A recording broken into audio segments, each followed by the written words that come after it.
Hey everyone! Hello! Good evening, everybody, and welcome!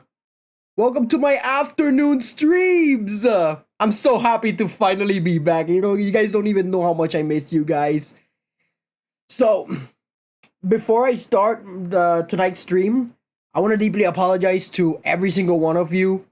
I tried to stream last time, but unfortunately, I was sick. I had a sore throat. I mean, I kind of still have it. Not well. I don't have a sore throat anymore, but I still have some a bit of allergies on the whole thing. But hey, I'm slowly recovering, thankfully. However, even though I have a sore throat, I still won the freaking Pokemon tournament in Pokemon Day, my local card shop. I guess you could say I'm built different. But just wanted to give you guys a bit of an update on that situation. So that was my bad. And I apologize for not streaming as much last week. But here I am, guys. I'm back. EKL7, welcome in. Welcome, good evening. Welcome to my afternoon streams. And for those of you who do not know, my name's Kurisu. I'm a VTuber nobody knows. And an average Joe who's literally stuck in cyberspace. Chat. What the hell? Chat. Our stream just started and we already have a raid.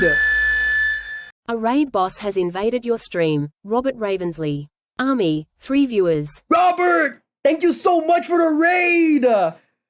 Streamers, raiders, welcome to my stream. I'm so glad to finally be back. I did not expect a raid.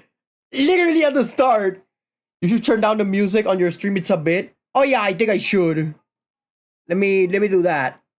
I didn't know the music was that high. Is this good, chat? Thank you so much for bringing me back. The piano sounds like it's conflicting you. Yeah, sorry about that. Yeah, I already adjusted the settings. Thank you for reminding me, by the way. The thing is, I had the music in the background last time when I was working on something on the background for a while. But now you guys can hear the music and you guys can hear my voice. Thank you so much for the raiders. As I said the first time I started streaming. For those of you who do not know, my name's Kurisu.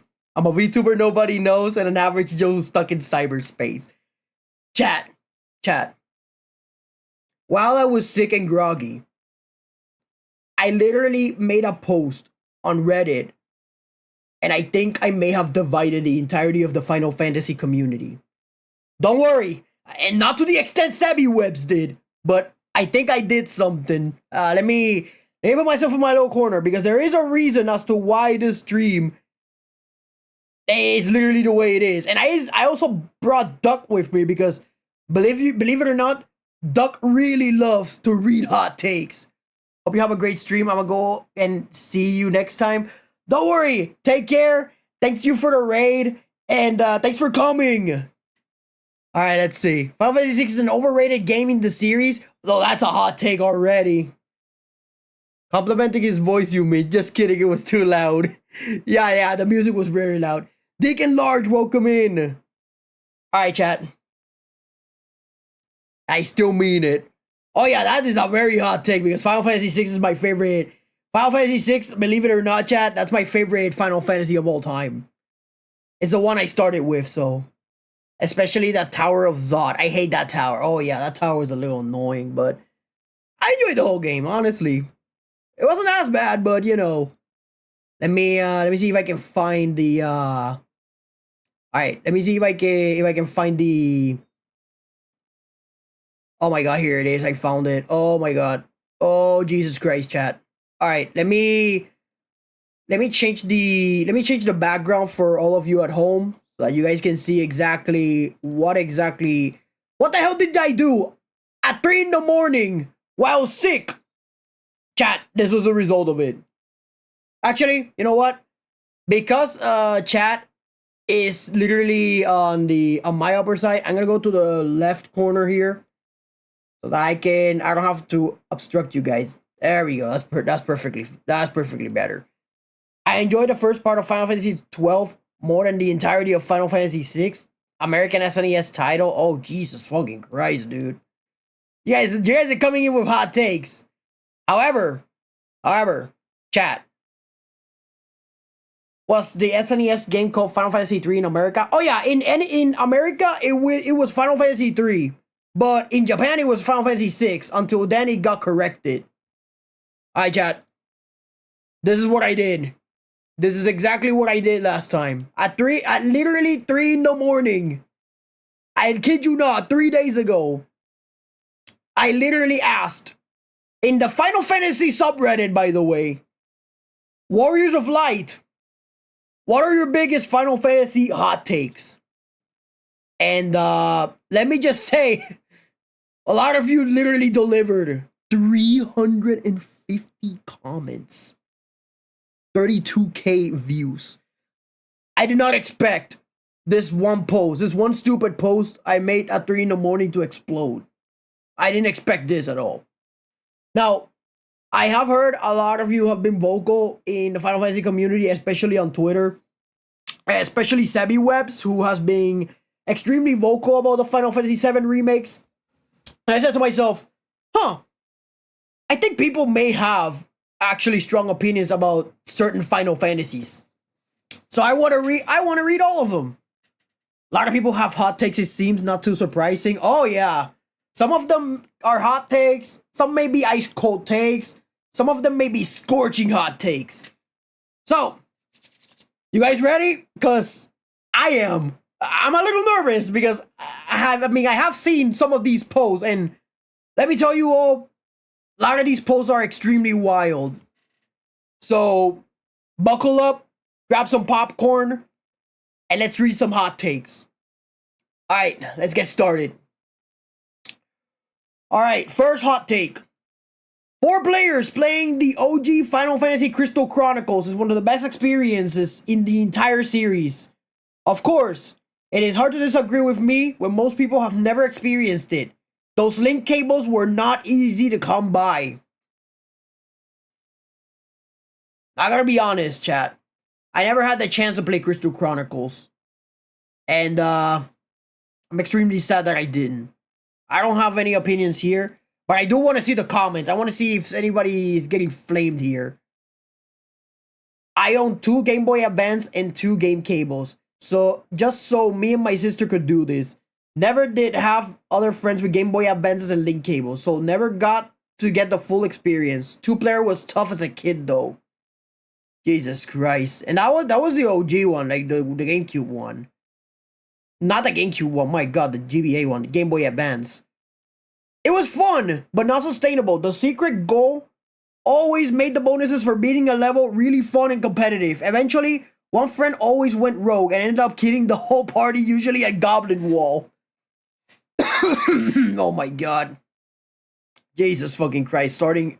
Okay, that was a first take. Okay, this one I may be more familiar with. Hell yeah, Final Fantasy 15. For any of you who like Final Fantasy 15 in the comments, I'm sorry, this one's for you. Alright, let's read. The opening of Final Fantasy 15 worked better before they patched Kingsglaive scenes into it. As it originally was, Noctis and his retinue are on the road for a few days after leaving Insomnia. What with the car breaking down and putting funds together to get it fixed, and getting the rest of the way to Galden Quay, this is plenty of time for the invasion and fall of Insomnia to take place. Them learning about it in the paper and then the player not knowing how it went down isn't a flaw. It places the player in the same situation as the characters as they head back to see for themselves. Splicing the movie scene in gives more spectacle to it, but also gives the impression that it happened that night, and that somehow it was in the newspaper delivered to Galden Quay the next morning. Now here's the thing, chat. When it comes to story, in order to keep things in suspense, sometimes you don't have to tell the full story. Because it seems like these, like you don't need to have you don't even need to see Kingsglaive to know what happened. But even though it happened that night, it could have, like, without the Kingsglaive scenes, you could be like, wait, oh shit, wait. This actually happened, like, but the night that we were gone? What the fuck? All this shit happened? And we didn't even know? What? Sometimes I feel that when it comes to storytelling, some cutscenes are ruined simply because you just told too much of the story. You don't have to tell the whole story. Or maybe you can have, like, maybe a flashback, like, oh wait, what the fuck happened here? Oh, a day earlier, this is what happened. Or something like that. But do not tell the full story. Do not tell too much of the story, because then you're missing plot twists and stuff. All right, let me see if they're getting flamed. While I'm at it, you did not need to watch Kingsglaive to know what was going on in 15. Exactly, you don't need to watch the Kingsglaive movie.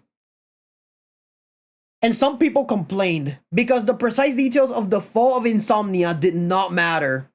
All that matters is that it happened, leaving Noctis and his companions without a home to return to and no clear path forward, since the wedding they were heading to was a political maneuver that was supposed to prevent such an invasion. And it still happened regardless. Exactly. You see, this person has a point. You don't really need to see Kingsglaive to know what happened. It's optional, it's there, but you don't have to. I came here to post that Final Fantasy 15 was a good standalone game the day it released, and this is part of that. Alright, listen, chat. I will admit, I didn't like 15 as much, but I will admit, it's a flawed game. Like, graphically, it's a beautiful game, but I don't know, some of the parts in the story in 15, it kind of felt like, what the fuck? That we got the answers via DLC, but that just begs the question, like, what the fuck? Why you have to put DLC in it? Like, you gotta include it in a patch or something. I don't know. Something, anything, but DLC? To pay additionally? For more lore? And the funny thing is, oh wait, let's see. To quote a channel I saw Final Fantasy 15 in a nutshell, Insomnia has fallen. What happened? This newspaper says, would you like to buy this DLC to know what happened? Yes! Yes! True Blade Seeker! True Blade Seeker was the one who made that video. Yes! Would you like to buy this DLC to know what happened? That's exactly how he feels, Alpha. True Blade Seeker is the channel you saw. Yeah, I know. Believe me, I have seen a lot of Final Fantasy shit. And, yeah. Honestly, I still feel a little bummed about the DLC. Like, yeah, we had episode Ardeen, which apparently was the prequel to all this shit, but I wanted the DLC for my Dragoon woman. Give me my female Dragoon. Unfortunately, we couldn't have nice things, so, you know. Exactly! Give me Arania DLC! But unfortunately, we're never gonna have that, unfortunately.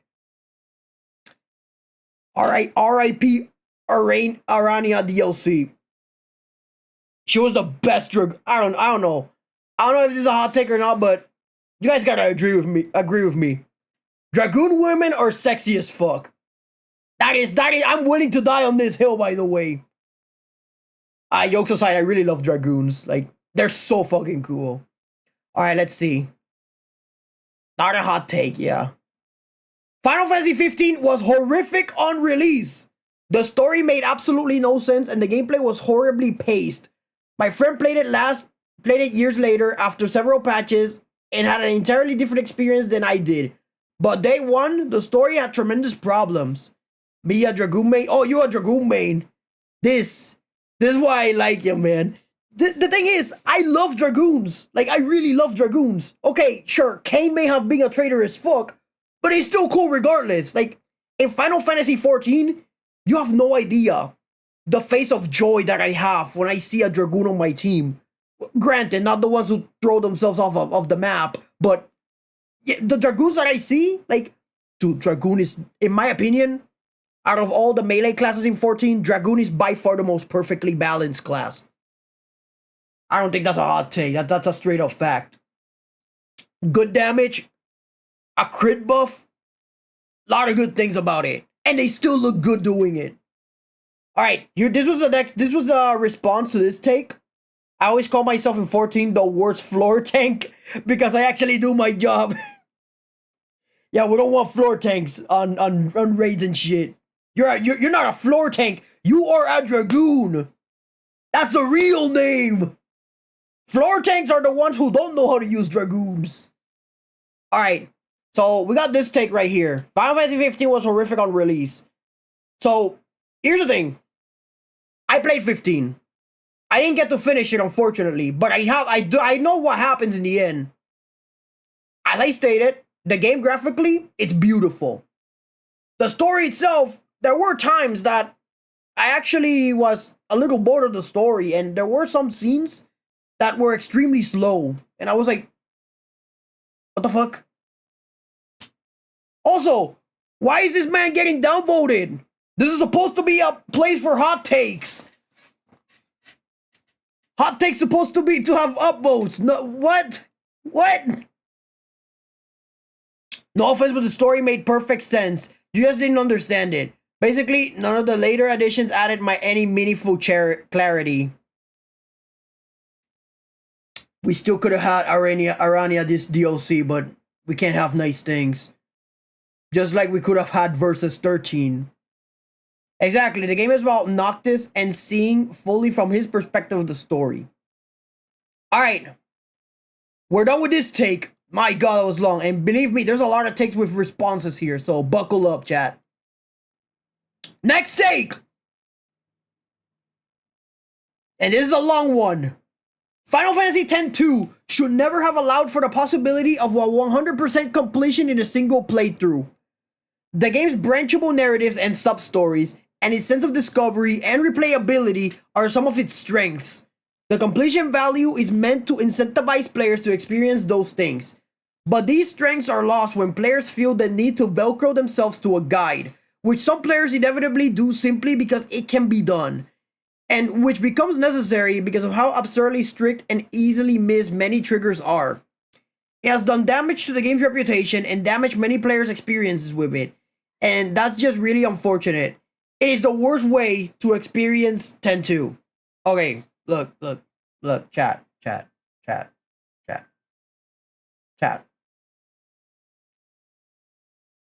I'm not gonna tell anybody how to play the game. If they want to play a game a certain way, that's on them. If you want to search guides because you're lost in a game, that's on you. If you want to, like, if you need to do certain stuff, you want to complete the game to 100%, that's on you. Here's a take. Not sure if hot or cold. Kane Highwind was only mind controlled because Zemes knew about his feelings for Rosa and manipulated him. That's true. That's not a take. That's not a hot take. That is a straight up fact. Zemes literally knew about Kane and he took advantage of it. Thus pinning him against Cecil every chance he had. Well, I mean, he did it through Golbez, but still. It was Zemes controlling Golbez. And Golbez controlling Kane. But anyways, about this take. The 10-2 take. Again, I'm not gonna tell everybody how to play the game. That's on them.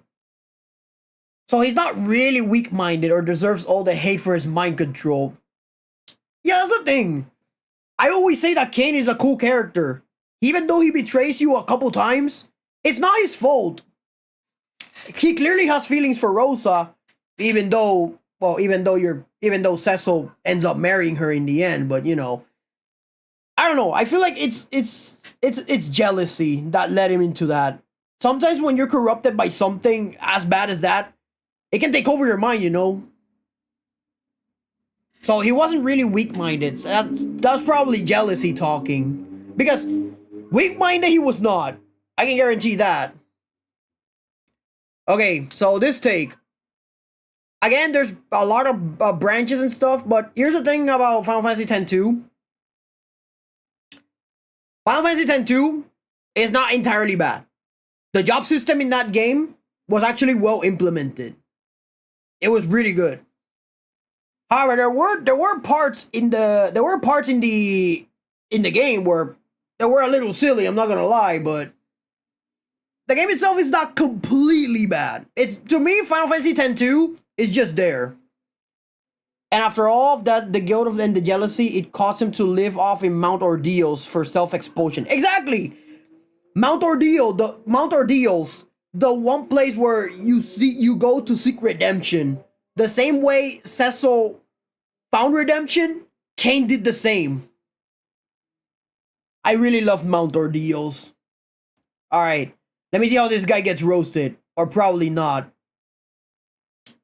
Alone the fact that you can't skip a single cutscene that you haven't seen before on full, be it small as it can be, or it won't count for percentage, makes it insufferable, exhausting to do more than once, guide or not. Oh shit, that's right. 10-2 had unskippable cutscenes. I don't know if they patched that with the HD remake. Alpha, did they patch that in the HD remake for 10 and 10-2? The unskippable cutscenes for PS2? I don't know if they did. Alright, what else we got? Luckily 10-2 was released in a different era. Back then as a teen, I had a lot of time, so I played the game exactly like that. See, I knew it. I knew it. He's not the only one. I never felt like I don't have the luxury of time that I feel today, where I compulsively have to experience everything the game has to offer in a single playthrough, because a second one is out of the question. What about next one? I didn't play it until age of 34. I used a guide to have a single playthrough, no regrets. Literally giving the upvote because it's supposed to be a place for hot takes. This isn't a hot take. This is a correct take. Agreed 100%. Oh, Jesus Christ. That one has a lot of upvotes. What about this one? Okay, this is the same guy. To be fair, my view on the term hot take is that any analysis that boils down to 10x game character is good or bad actually. It's the coldest set of possible opinions that have been reheated in discussions for decades. Meanwhile, calling out an analytic as specific and analyzing, my bad, a specific thing nobody ever calls attention to is genuinely fresh and hot. But thank you for understanding. Okay, chat. This is a spoiler territory. If any of you do not want spoilers, well, mute for a second. Yeah, okay. Maybe you guys can, okay. Look out at the screen for a minute because I'm gonna read it out loud. Honestly, as nice as the good ending was, I thought Yuna coming to terms with her grief, accepting her loss and moving on with her life was much more powerful ending. That's true. I personally think that the ending for Final Fantasy X was perfect. I don't think Final Fantasy X needed a 10-2. But hey, it's Square Enix. Oh, don't worry, the audio drama that comes afterward fixes that. Oh, Jesus Christ. Oh yes, we like to pretend that never happened. Oh my god. You're getting cooked. I love 10-2, but it should have been all new characters. Yuna's story was told. It had a beginning, a middle, and an end. I didn't want or need to know more because it was already giving a poignant ending. Saying more just served to lessen the impact of the end of 10. Adventures of Maiken, Shalinda, and the shoe puff guy. Let's go. Right, the shoe puff. My god. The fucking shoe puff, I swear to god. It's funny because they actually turned Ride the Shoe Puff into a Magic the Gathering card. Let's give Shalinda her own game. And I'm totally feeling Machen and the Shoe Puff guy as her team. Here's the thing, chat. I don't know if this is a hot take or not, but hear me out. Chat, I feel like when it comes to Final Fantasy, Gilgamesh should have his own game. Why does Gilgamesh not have his own game? Like, you see him a lot. You see him in 5 a lot. You see him in 15. You see him in 14. 24/7.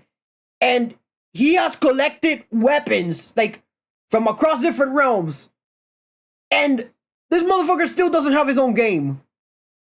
Oh yeah, Gilgamesh is also in Final Fantasy VII Remake, by the way. But Gilgamesh still doesn't have his own game. What the hell? Give me a Gilgamesh spin-off for Final Fantasy. I want to play as Gilgamesh.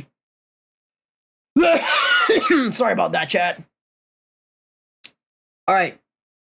Let's keep seeing how this guy gets roasted. Alright. The completionist single playthrough mindset hampers the experience in general. It is absolutely absurd how many people here are actually going to try to get 1000 jumps in Final Fantasy 9 or roll Joker's death in Final Fantasy 6. Jesus fucking Christ. Okay, look, I know Final Fantasy 6 as much as the next guy, but I wouldn't even torture myself to go for Joker's death. Why should I waste my time with Joker's death when I can just cast Doom? That easily. I love that this is at the top. Being discussed in 10.2 in the last week, and I agree 100%. Gonna pick it up on the next sale. Oh wait, we got more reprise. The game came out early. If it was released on PS3, that percentage will be trophies. People might still complain, but playing a second time to get an alternate path trophy makes more sense than getting 3% towards a total. Oh yeah, let's not forget the achievement hunters too. Yeah, that could have been. I feel that 10.2 could have been released for PS3 for the sake of trophies. But maybe they did that with the remake, with the remaster. I don't know. The game will also benefit a lot from having legitimate gameplay bonuses exclusive to New Game Plus, beyond just extra copies of gear and accessories and stuff. The re-release tries this with some New Game Plus exclusive recruits, but that's not anywhere near enough. I always have felt like YRP should have gained the ability to equip a third accessory slot only on New Game Plus. Those were the takes. Those were the takes involving Final Fantasy X-2. Oh shit, chat, we have a testament. Chat, hold on to your butts. Hold on to your butts. And I'm not talking about the protagonist from 5. Chat. I think I'm about to throw hands on this one. This one is about Zack. Zack Fair, chat. Crisis Core. And keep in mind, we still have a lot of entries to go. This isn't even like the end. This is a whole ass testament. Alright, chat. Bear with me here. I'm gonna need to hydrate first. Let me take a sip of water.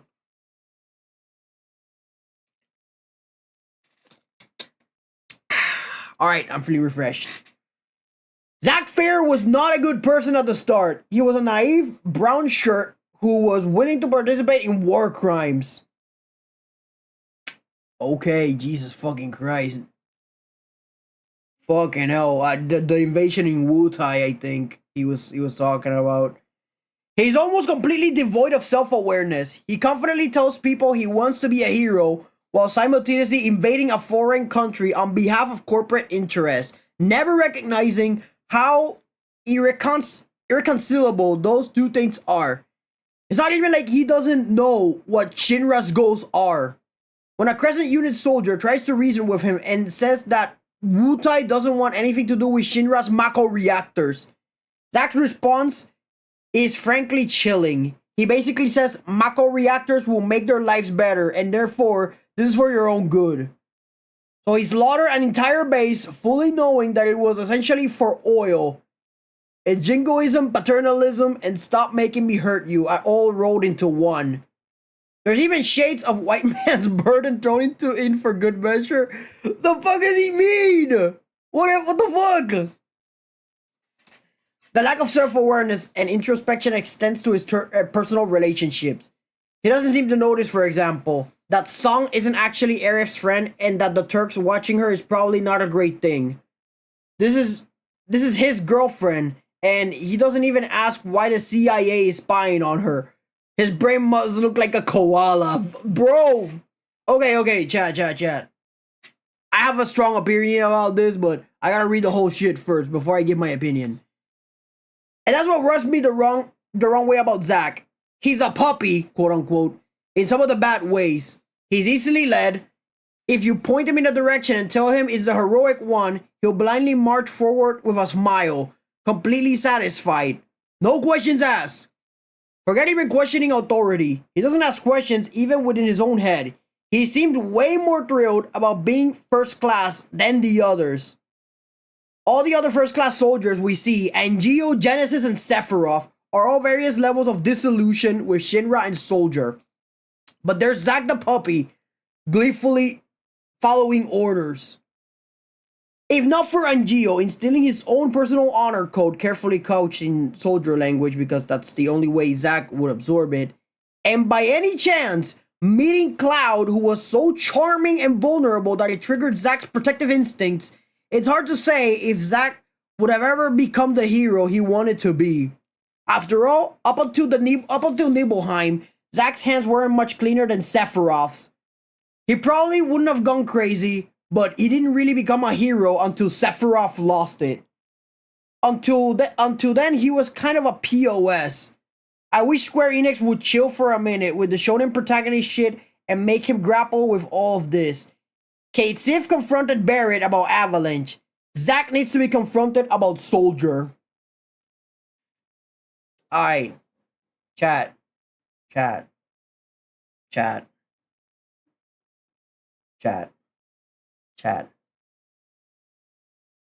Imagine this, alright? Imagine this. Imagine you, right? Going to school for the first time. And let's just say you want to do some sports. You know, you want to join, you're doing sports. You're doing, let's say for example, football, right? You're on football. And the moment that you're on the team, most of the time in school you're hanging out with the jocks, right? You're like, oh shit, I'm excited. You know, I want to be a champion one day. I want to be a champion. And then the people you hang out with, unknown to you, are being total jerks to people in the cafeteria. But you gotta hang out with them in order to discuss strategies and shit for when you play your football games. You know, like you're a jock, but even though you don't want to be associated with them, you're still associated with them because you play sports. And then you see the other jocks literally pretty much bullying nerds and all that stuff. But still, you're not that type of person. But just because you do sports and you're pretty much part of their team, people have the wrong assumption of you. Sure, Zack may have been a soldier first class, but I feel that his ideals as a soldier, I don't think his ideals were evil per se. Like, sure, he was blinded on Soldier by Angio, by the way, who told him, oh, you gotta have dreams and honor even though he's a soldier. There is a reason why Angio, Genesis, and, well, not Sephiroth. Sephiroth did stay in Soldier. But there is a reason why Angio and Genesis left. And then, at that point, you're kind of blind, you know? And then you try to be the better person, even though the other people are doing evil shit, like, on your back. And you're still seen as the bad guy because, you know, you're literally trying to be the better person, but you don't know that. That's the thing. You don't know that until it's too late. And the reason why Zack thinks Song is his friend is because, you know, they have seen each other a lot in the Shinra building.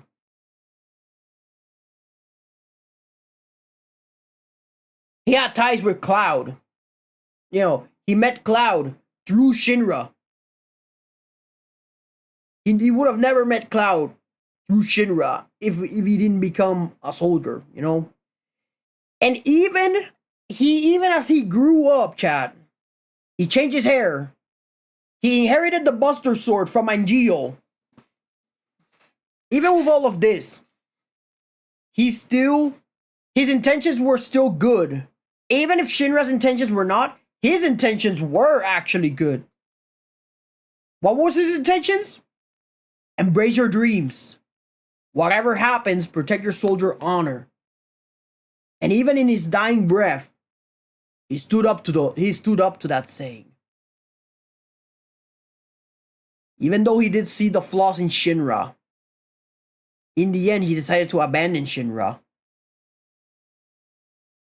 Just because they did not share his view. He tried to return to Aerith only to die in the middle of the road, which was pretty fucking tragic. I was there, chat. I was there the day he died. I mean, well, yeah, I did play Final Fantasy VII Crisis Core, so. But yeah. And when he asked, can you say I became a hero? I literally replied with yes. Even though he was blinded in the wrong direction, even so to the end, his intentions were never evil, like the other people from Shinra. He wanted the best. He always saw the best in people. If you know that ribbon that Aerith carries on her head, that was as gift from Zack. Zack bought her that ribbon. The moment I knew the significance of that fucking ribbon, I was like, damn. Why do you think I got pissed when Aerith literally, like, okay, in Final Fantasy VII, OG, Cloud asked Aerith, hey, did you have a boyfriend before? Aerith said yes, but we were not that serious. What do you mean not that serious? He gave you a ribbon that you carry on you the whole time. And he failed to answer all of the letters sent through the years because he was stuck because of Professor Hojo's fucked up experiments. Also, Cloud felt a little weak. Cloud felt a little weak because of Mako poisoning. But yeah, this take right here, scorching hot take. Holy shit. Nice. 69 likes. Look at that, chat. Scorching hot take. All right, let's see. What else we got? I want to see how this guy gets roasted. We're here for hot takes, chat. You see this whole testament right here? This is the type of shit I want to see today. This is the type of shit that we need. All right, let's see how he gets roasted. Yeah, LOL. Crisis Core paints you everything he does as heroic, when we literally are working as mercenary for an evil mega corporation that is destroying the world and planning to rule it for money. Yeah, this is true. But the thing is, Zack doesn't know this. He thinks, oh, I want to be a soldier. I want to be the honor of being soldier first class. I want to have a fan base of my own. Like, you know that if you play Final Fantasy Crisis Core, there were girls that were fangirling over Angio and Genesis and Sephiroth. Remember that part? Like, when we approached those girls in Crisis Core, we're like, oh shit, they thirsting for the first classes. And when they mentioned Sephiroth, I was like, you know what? I understand her. That she knows. She got good taste. Sephiroth may be fucked up in the head, but he's one of my favorite villains in entirety of gaming. I mean, he's my secondary main in Smash Ultimate, so that's why. But yeah, Sephiroth has one of the coolest designs ever. Really well written villain, etc. A lot of good things about Sephiroth. Yup, that's why the honor thing that Angio kept on saying always rubs me the wrong way. Imagine if Nestle or Palantir employees said that. Embrace your dreams to become a Nestle employee. You gotta make all the chocolate, Zack. Where's the chocolate, Zack? You're not gonna become CEO if you don't give the chocolate. Oh my god. Alright, let's keep going. Let's see what else. I feel like Angio was doing that on purpose because he knew Zack had the potential to be decent. Because Zack was like a hyperactive child. The only way he would absorb the lessons was if Angio couched in soldier language. So that's what he did. The soldier honor thing doesn't seem to be an official slogan, as we never hear about it from anyone else. It comes off like Angio, no soldier, doesn't have any honor, so he's like, hey Zack, be a soldier with honor. Angio himself was too jaded by then, but saw something in Zack and wanted to move him in a better direction. It's like they set up a character arc that never fully resolved though.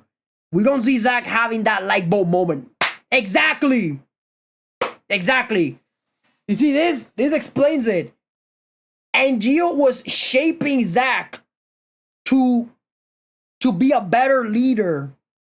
You know, to lead them to a better direction. That's why in first class, he tells the other soldiers the same speech that he has at the end. Embrace your dreams. Whatever happens, protect your soldier honor. So he is the only soldier who has honor with him. Because Angio, he left soldier. Genesis, that motherfucker left soldier. Oh, and let's not forget about Sephiroth, who went mental during the events of Nibelheim. On the Battle Rider, I might believe it. Also, the game does not imply that the honor talk was just a front. All right, let's see what else we got. I agree, but this isn't what the hero's journey is all about. He starts off as sheltered, naive, idealistic, has no idea what's going on in the world or how his actions affect the world, and slowly he evolves as a character and as a person. Exactly. It's all about the hero's journey, chat. When you're writing a character, remember the hero's journey. That is a staple for every single character in any type of story, whether it's filmmaking, whether it's video games, whether it's manga. It doesn't matter. It doesn't matter. Follow the hero's journey. All right, let's see what else. He doesn't feel bad enough. Okay, he doesn't feel bad enough. Bad through the game, my bad. Oh my god, English not Englishing. He doesn't feel bad through the game or directly acknowledges all the good people he helped slaughter or the evil deeds he committed in the name of Shinra's interest. His naivety reaches a point where you could even argue that he has a twisted sense of right and wrong. Yeah, because he's working for the bad guys, but he's a good guy. You know? Alright, what else we got? That's true. Personally, I rationalize that his depression later in the game is not just about Angio, but because everything is dawning on him. But it is never explicitly stated, so I can see why people may sour on him. Alright, we gotta keep reading more because we got a whole block of text here. Okay, so this is the same guy. Oh wait, this is actually the same guy. Oh my god, another testament, chat! Help! Exactly. He participated in all this bullshit, but never really has to confront any of it. In fact, it's not even super clear he isn't still pro-soldier after he escapes with Cloud. The fact that they're heading back to Midgard makes it seem like Zack thinks this was all a big misunderstanding, and there are just a few bad eggs in the organization. Barret and Avalanche know they're in a gray area. They don't talk about themselves like they're heroes. They recognize that what they're doing is a necessity, is a necessary evil, and Barret has to own up to his actions later on. Zack doesn't have any of that. There's a dissonance between his actions and the tone of his character arc. He acts like a stormtrooper for a good bit of the story, but gets to play the cliche anime hero without ever having to reconcile the two. Angio is the one who talks to Zack about honor. That's not a soldier thing, it's an Angio thing. None of the other soldiers seem to parrot that, so it's probably not an organizational mantra. Angio, Genesis, and Sephiroth are smart enough to know the whole thing is bullshit and treat it like a job they really don't care about. Genesis and Angio both went AWOL, and Sephiroth was planning to do the same after Nibelheim, until the Genova review derailed everything. Meanwhile, while all this is happening, Zack was the good little stormtrooper who couldn't wait to tell people he was a soldier. DJ, you can still play the music, I don't mind. Meanwhile, while all this was happening, Zack was the good little stormtrooper who couldn't wait to tell people he was soldier. Shit, even Sephiroth has to confront his attitudes about shit during the first soldier. Glenn makes Sephiroth eat shit a couple of times, and it seems to sink in. You're telling me that Zack had no consequences during his journey. You know what was Zack's ultimate consequence? He betrayed Shinra because he thought that what he was doing was right. He saw that it was wrong, and the price he paid was that Shinra was after his ass. And he ended up dying on that hill that day.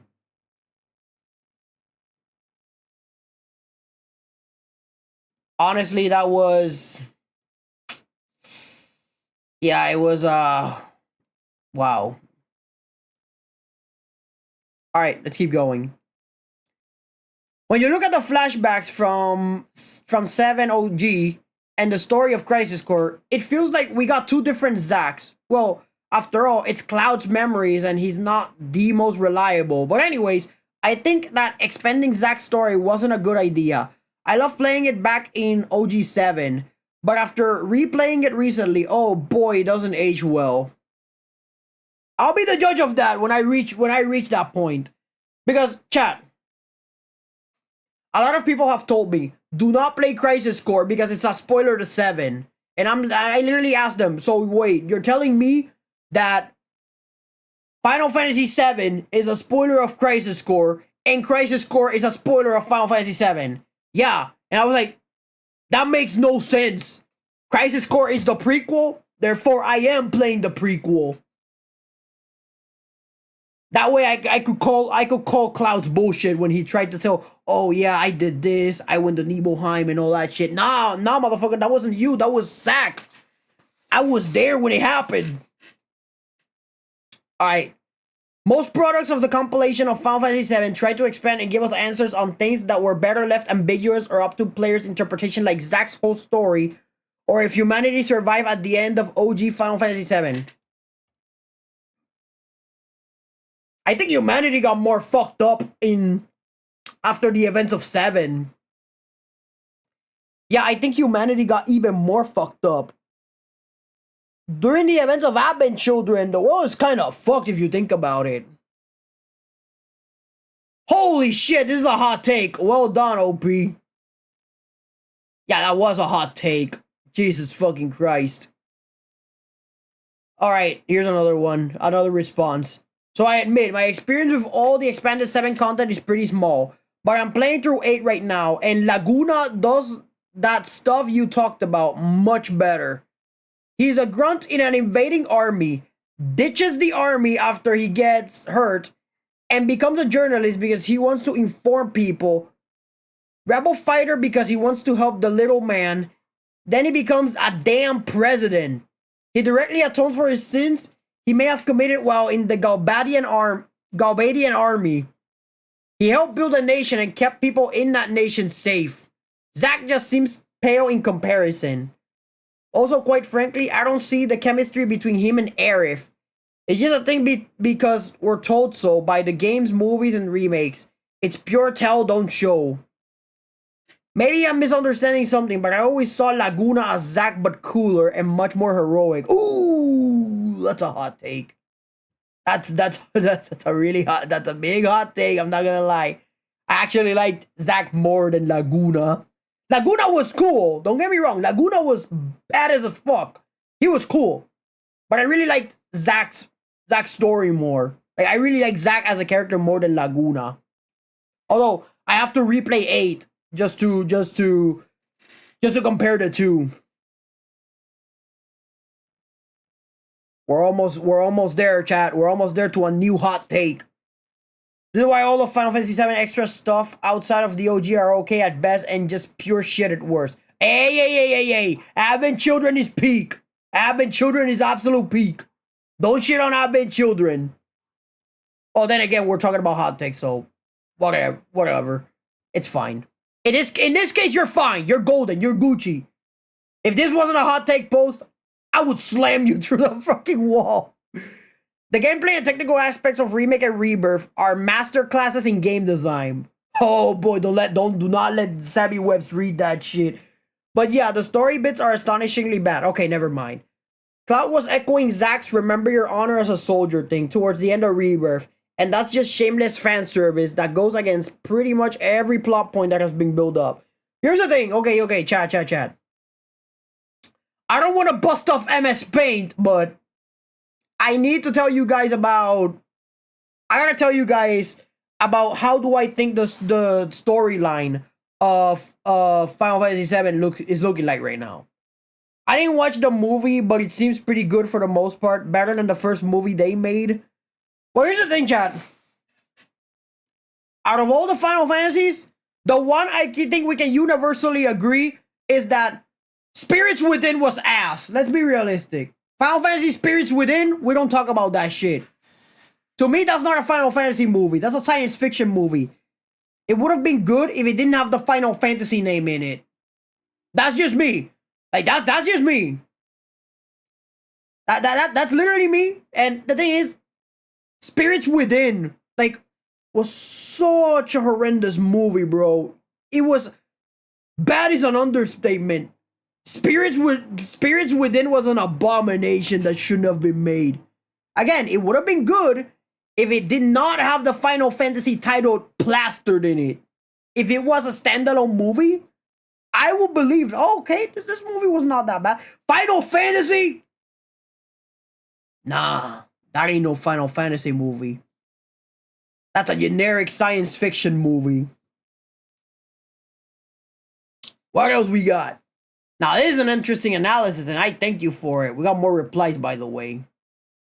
My hotter take is that Zack Fair is not an interesting character at all. He's just like boring shonen protagonist and doesn't have much of a personality beyond I want to be strong and help people. Yo, that's a hot take. Chad, that's a very hot take. That is a scorching hot take right there, chat.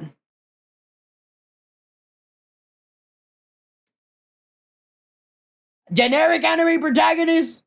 The motherfucker who sacrificed himself for the greater good, especially for Cloud. If it weren't for Zack, we wouldn't have Cloud with the Buster Sword.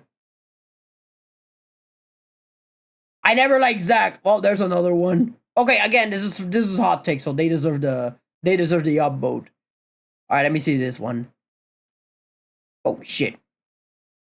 I completely agree with this, but I think that's what makes it good. To me, it mirrors the U.S. Army. Poor, small-town kids think it's their ticket to a better life. It's instilled in their culture that it's the right thing to do. It's like Israel talking over Palestine, Russia invading Ukraine, the British in Ireland for the 900. Oh my god, it's tight. This motherfucker talking politics. I think Zack realizes it's all bullshit after Angio leaves and through the story. I think that's exactly the point. You're playing as the bad guys. I would hope that there's more recognition, like you said, but instead it's going to be multiple timeline or works nonsense. Yeah, that's the reality we gotta live in with Final Fantasy VII. All right, chat. Finally, we're out of the Final Fantasy Crisis Core dilemma. We're out of the Sephiroth. We're out of the. Did I just say Sephiroth? My God. We're out of the Zack Fair hot take. This take, holy shit. I will admit, chat, this take was extremely, this is a scorching hot take. It deserves the 69 likes. Holy shit. Look at all the people that replied to it too. All right, chat, we're on a new take. Oh, this one's from Final Fantasy V, chat. Final Fantasy V, this is the game with Bart's on it. Final Fantasy V. People put way too much emphasis on the job grinding aspect of Final Fantasy V. You don't need everyone mastering Monk, Thief, and Summoner to beat Neo X-Death or the super bosses. Nor do you need to master more than one caster job or even any caster job if you choose, because you get full access to all their spells and the full stat boost one job level before. Many of the best abilities also come well before mastery. The most overpowered ability in the game is Mix, which can be had for a measly 45 ABP, which is our ability battle points. Barehanded, which grants the highest strength boost of any equipped X ability, is also unlocked after 45 ABP. Control, which works on most non-heavy enemies and always tells you when a target is immune, is only 60 ABP. Blue is a little bit of an investment at 100, but that's still significantly less than the 1,159 needed for dual cast. Okay. I don't think this is a hot take. I think this is fair. I think this is not even a hot take. This is a straight up fact. You do not need to level every single job. You don't need to master monk, thief, summoner just to be Neo X Def. You know what I did, chat? You know how I beat it? Neo X Def? I literally leveled up chemist. I used mix 6 times to make Samson's might, and I kept buffing my. I literally kept buffing the one person who kept mixing, and then I leveled up samurai and I used Zeninage, and every single time I threw my gil, it was dealing 9,999 on every single part of XF, while the others kept healing and dealing damage with Holy and Flare. So no, you do not need to level up Monk and Thief or Summoner just to be Neo X Def. With Chemist and Samurai alone, you're golden. You're golden. Besides, one of my party members had to be the healer, so. And always, chat, you need to keep in mind, keep whatever you do in Final Fantasy V, keep your party members alive so that you get the best ending. 4-job Fiesta is proof you don't need more than any combination of 4 jobs to effectively beat the game. That's true. That's actually true. There's a guy that has beaten the game with every single class solo. Well, Berserker beating Neo X Def was done through 1,000 monkeys at 1,000 typewriters method. My god. I've done those too. The Berserker one is functionally impossible outside of running mirrored emulators through thousands of trials. Yeah, the chances of you winning against Neo X as a Berserker, yeah, good luck on that.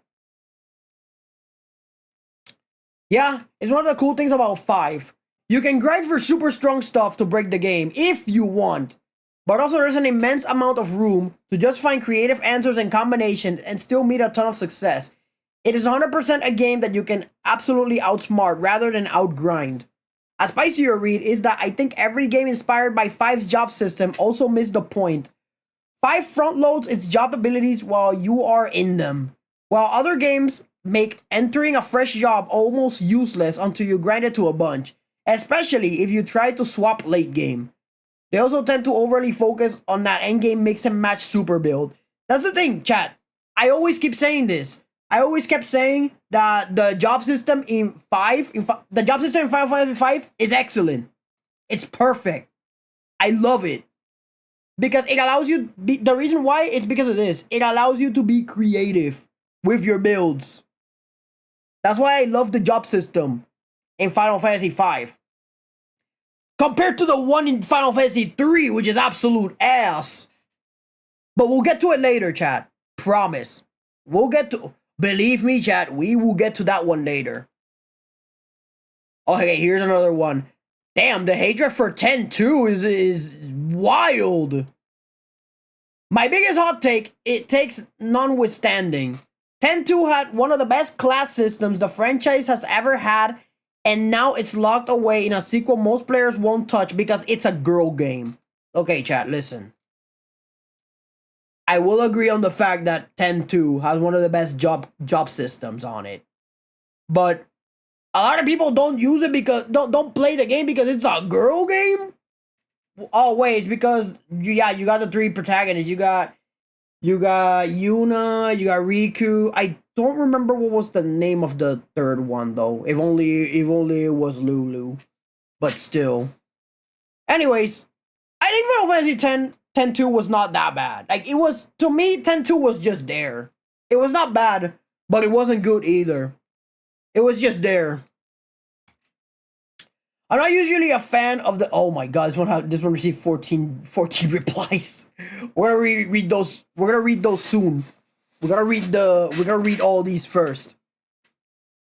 I'm not usually a fan of the job systems in Final Fantasy games, but I completed 10-2 on my first attempt in the day and enjoyed it. Being able to change jobs during a fight is what did it for me. Worrying about having the right job sucks. Most of the enjoyment out of Final Fantasy 3 and 5 for me. Okay, in 5 that was not much of a problem. In 3 that was an extreme problem. There is a reason why I hate Final Fantasy 3 more than anyone. But again, I'll get to it soon. I'll get to it later. You guys will see why. I don't recall thinking much of the class system from what I vaguely recall, being 15 years since I played it. But I love the ATB battle system and the flow of it. Wish that was reused more. Not the biggest fan of the action RPG turn the franchise took with the main titles the last several years. Basically, each girl gets a grid they assign the classes to. You can choose from a selection of grids. As you change classes and fill out the grid, you get stat buffs. If you change classes enough, you get the option to turn into each girl's unique class that's way more powerful. I personally consider that the game is equivalent of a limit break. What else we got? I've been telling myself for years I was gonna circle back to that game just to relive the story I can barely remember. I will say I found the whole K-pop Charlie's Angel thing corny and felt the same now, and I feel the same now. Yeah, that's the thing. A lot of people find that. Oh my god, that take made me cough. A lot of people think like the game is corny simply because it has like the same, like, you could say, vibe, kind of like Charlie Angels or something like that. I think that's the reason why a lot of people didn't like 10 too much. But in my opinion, there were random ass moments that didn't need it to be there. Like, why the fuck is a Pelu running around like a fucking maniac while the girls are singing? What the fuck? I don't like the turn either, but you can't deny that the move to action was kind of baked in the series DNA. I mean, even the acronym active time battle has active in it. That's true. Like, that's the thing that a lot of people don't understand, chat. Final Fantasy has always been an experimental franchise. Like, you have different battle systems through the ages. No Final Fantasy is going to be the same as the other. I don't know if it's too much, if it's so much in the DNA as it was them just trying to be more with the times, maybe. I know there had come a time when turn-based was getting a little stale, and games like Devil May Cry and their combat system was hot, new, and fun. I think it was more so Square trying to keep up with the times and betraying, I know that's a dramatic word to use, their own identity. And that's what got them to dance, so to speak. That's kind of why I appreciate DQ. For better or worse, they stayed with a lot of the same formula, and it kind of always worked. I always appreciate that franchise to sticking with what they know. Yeah, there's a lot of replies in this. Jesus fucking Christ. 13 is kind of the transition point of the series, and you can see the first two titles of the trilogy. It really is just a sped up ATV fight, which I thought was a fun idea that needed a little more development. But the last entry transitions to action, and the series hasn't really looked back yet. Oh, it means Lightning Returns. Now, chat, I have a confession. Chat, I actually have a confession. I never actually had the chance to play Final Fantasy 13. The reason as to why I never had the chance to play 13, it's because there was a time when I played Final Fantasy 12, and Final Fantasy 12 traumatized me so much to the point that I refuse to touch any Final Fantasy afterwards. That is the reason why I refuse to play 13, 13-2, and Lightning Returns. Because Final Fantasy 12 traumatized me that much. And what exactly traumatized me from 12, you might be asking? Well, you can blame Yzmat for that. The secret boss, by the way. You know, the last boss of the hunts. 50 million HP. Crap ton of one-hit kill moves. And yeah, maximum damage you can do mid-fight is 6,999. And on top of that, if you leave the stadium, he recovers all his health back. And the devs knew that you were going to take a while to kill him. So they made an area where you can save your game, restock, fully heal, and continue where you left off. It was such a miserable experience during my Final Fantasy years. It took me 6 hours to beat the fucker. After that, I said, you know what? Fuck this. I quit. I quit. Never looking back. And then it took a lot of convincing from my friend to bring me back to Final Fantasy. during Final Fantasy 14. It took a lot of convincing from his part to bring me back to Final Fantasy. Granted, he did. Granted, he did bring me back to Final Fantasy, thankfully, because I still love Final Fantasy. Deep down, I love Final Fantasy. But the past was gonna hunt me back in one of the raids. Especially in the Ridorana Lighthouse in Final Fantasy 14 in the Stormblood patch. Yzma show his ugly face again. I was not gonna quit this time, hell no. Because at least it was manageable and it didn't take 6 hours of my fucking life to kill him.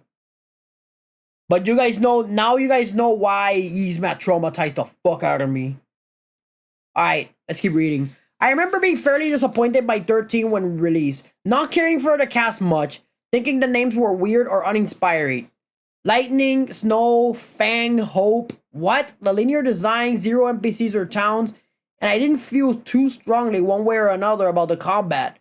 I do vaguely recall not liking the stagger mechanic and feeling like enemies were universally damage sponges. But I feel it's aged better over time. Haven't revisited it since my initial playthrough. But the soundtrack was pretty damn good, and when I hear the main theme or battle theme, I get hit with nostalgia feels. I feel that Final Fantasy 13 was a game that was released far ahead of its time. But that's just me.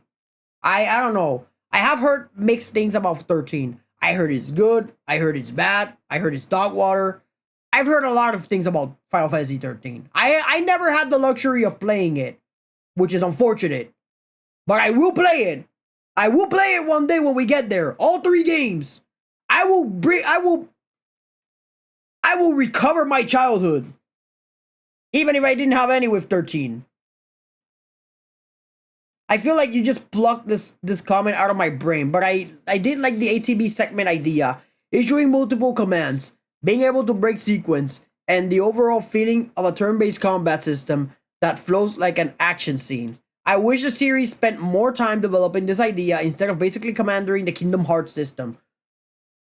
Okay, I will not lie, there were times where Final Fantasy was a bit cheesy with the Kingdom Hearts-like dialogue, but hey, that happens to a lot of you. That happens to a lot of titles. 100% agrees the best system of all games. Yeah, everybody loves the paradigm shift. But they say the story was ass. There's a thing. I gravitated to it because it was a girl game where you... Okay, they're still talking about Final Fantasy X-2, yeah. That was a X-2 take. Okay. That's a thing. I gravitated to it because it was a girl game where you get to dress them up. It was the elements that sort of undo a lot of what its predecessor established that I have to criticize it for. I don't like X-2 because it ruins an otherwise great story. Deleted comment. Why do you delete the comment? We're talking... This is hot takes.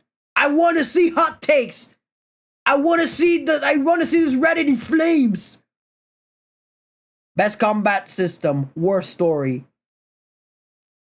Not because it's a girl game, because it's cringe as fuck. When X-2 dropped, I was a horny teenage boy and loved the excuse for looking at some pretty pixels for about 10 minutes before I went catatonic with embarrassment. I don't think Final Fantasy X-2 was your game, brother. I think your game was Meat and Fuck Kingdom. I'm sorry, chat, but hey, I mean, he did say he was a teenage boy, so hey, I guess. Oh man, chat. I have a question. Who had the hots for Yuna when you guys saw her for the first time? I thought Yuna was pretty, but I don't know. I still say that X-2 was a weird game. It was just there for me. All right, chat. We're on a brand new take. Finally, Jesus Christ. Some of these takes take too long. No pun intended. I need some water. I need hydration.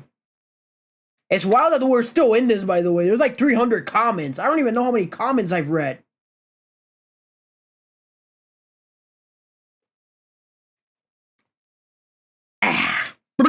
All right. Next take. Ooh, this one's from Final Fantasy 1. Ciao, we got a take from Final Fantasy 1. The ideal party layout in Final Fantasy 1 is Red Mage, Red Mage, Red Mage, and Red Mage. By the way, Thief is my favorite class. I will disagree. You know what the layout is? You know what, in my opinion, is the appropriate layout? Hold on, chat. Let me take this out for a minute. You know what in my opinion, what the appropriate layout is? Let me search it for a minute.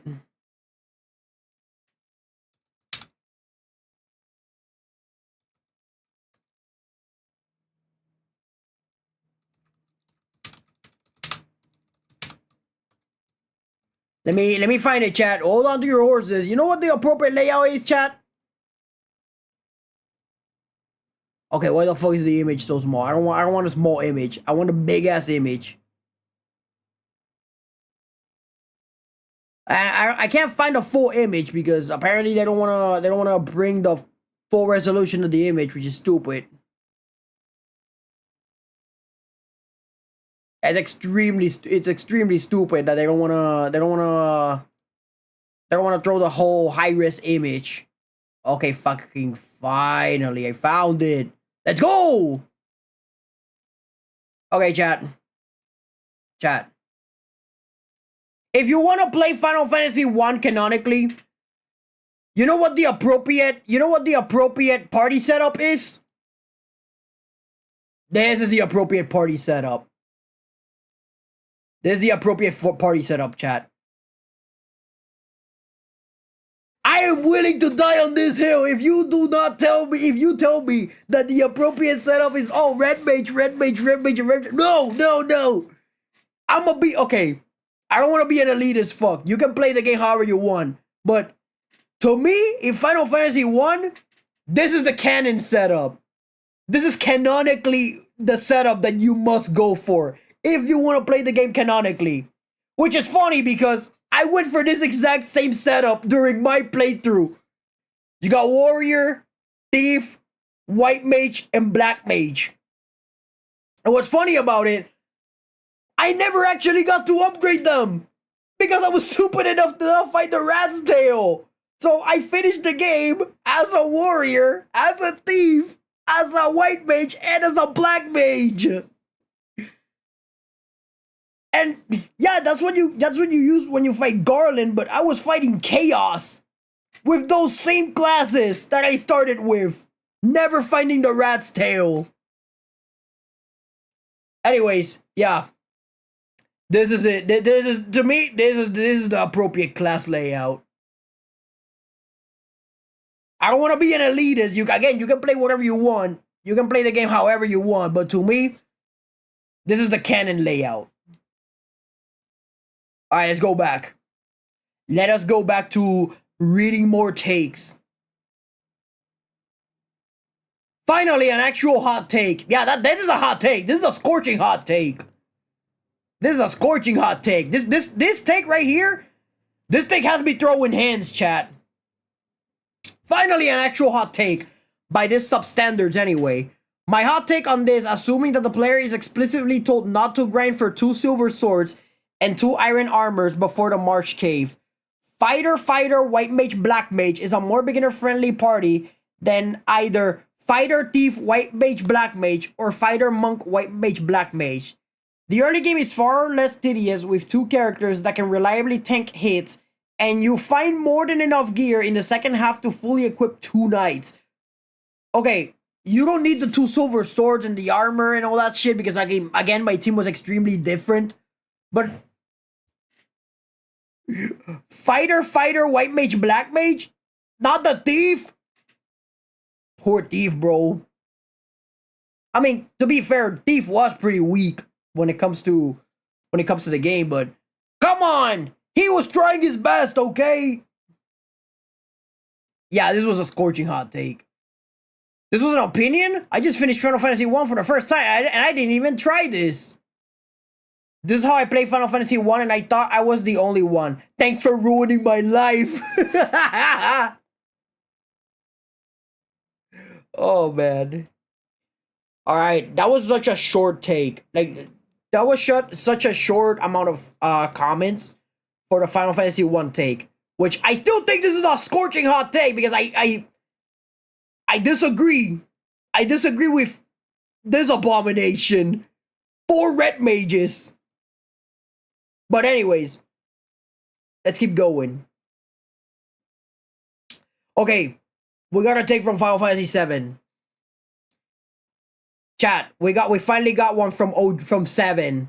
Not Crisis Core, but actual 7. Apart from the safer Sephiroth battle, Sephiroth has always looked stupid with the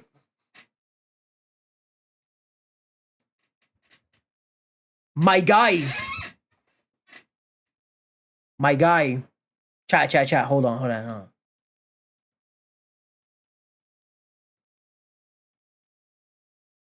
My guy. My brother in Christ. Come here. Chat. Come here. Get close to the phone, and yeah, if you're wearing headphones, that's fine. But I'm gonna throw hands with you. What do you mean that Sephiroth looks stupid with the wing, bro? Okay, let me go back. Let me go back to my corner. What do you mean Sephiroth looks stupid with the wing? Chat. No. Chat. This take has me throwing hands. Give me a minute. I gotta go back. Hold on a second. Chat. Hold your fucking horses. Hold on a second.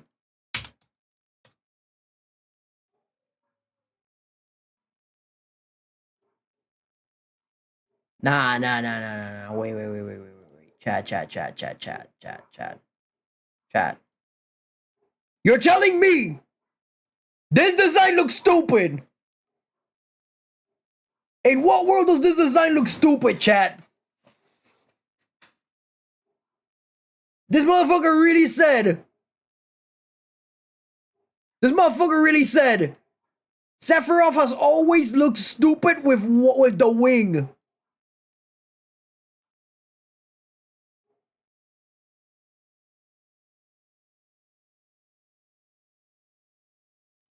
Sephiroth has always looked stupid with the wing.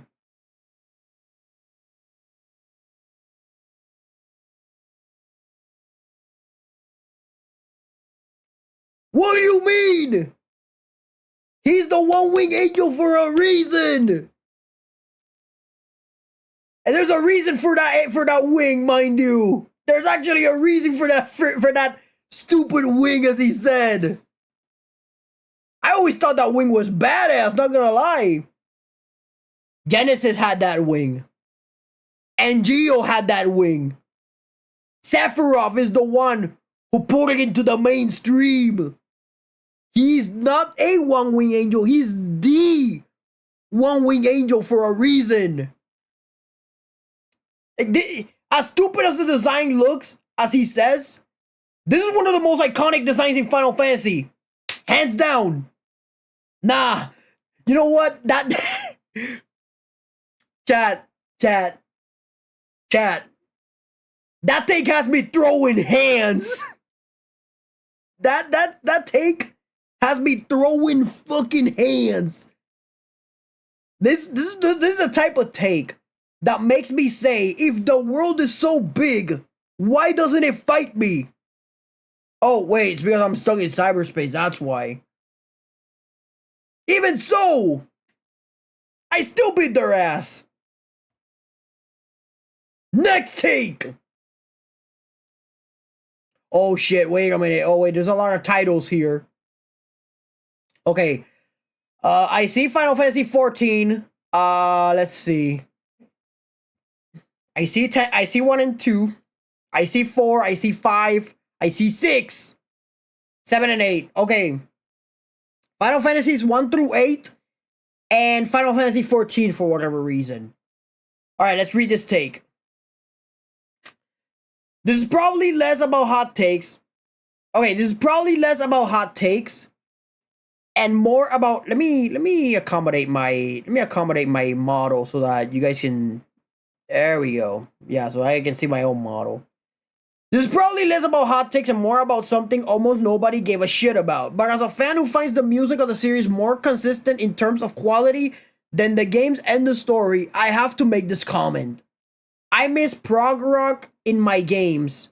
14 1.0 was the last one to have it, and I really find the need to own any Final Fantasy albums after that. And where are the arrangement albums? Old Final Fantasy games had their tunes remixed into songs with lyrics in French or Brazilian Portuguese. It's all electronic music or orchestral with barely any changes now. 1 and 2 had an orchestral arrangement album. 3 had an arrangement album with narration. 4 had a cleric arrangement, a Celtic arrangement album. 5 had an arrangement album inspired by Suomi folk music. 6 had an opera-based arrangement album.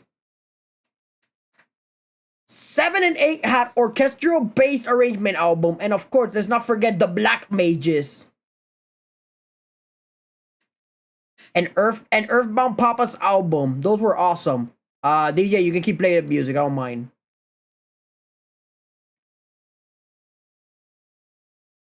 Remix into songs with lyrics. Remix into songs with lyrics in French or Brazilian Portuguese. Jesus Christ.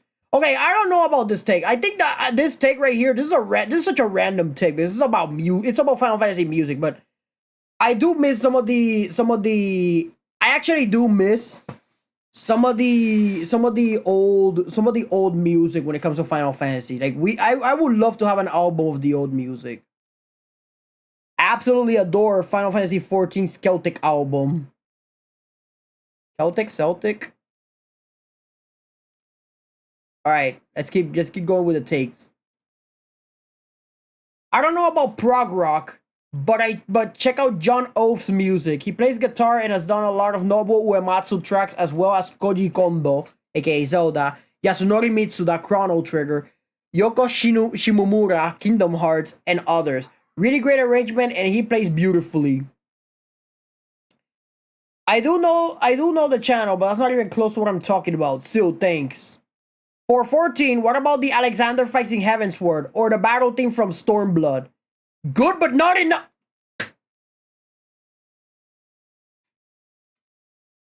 I'm gonna throw hands with the first person I see, chat. I'm gonna throw hands with the first motherfucker I see. Chat. DJ, stop the fucking music!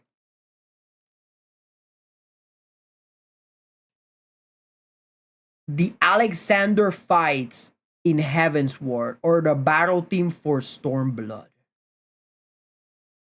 Chat, you are telling me that the music is not good enough? Chat. Let me get you some music. Alright? I need you. Let me get you some music real quick.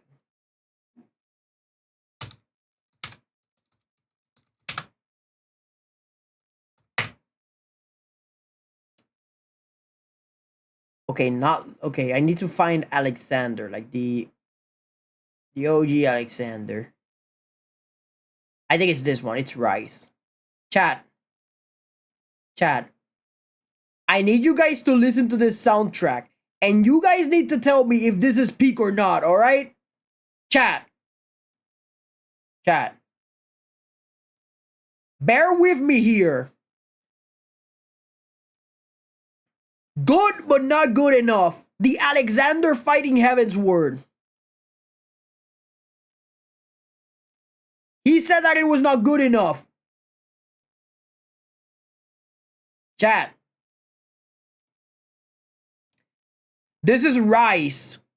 The main theme when you fight Alexander in Final Fantasy XIV Heavensward. Which, granted, Final Fantasy XIV Heavensward was not my favorite expansion, but guys, This is Hungry Chat. They always plays a lot of the soundtracks on YouTube for all of us to enjoy. But chat, take a listen at this and tell me if this doesn't sound good. Because this motherfucker said that it was good, but it was not good enough. DJ, play that shit. Alright, let me put it up mid volume. Actually, no, I'm gonna blast that shit at full volume. DJ, play that shit.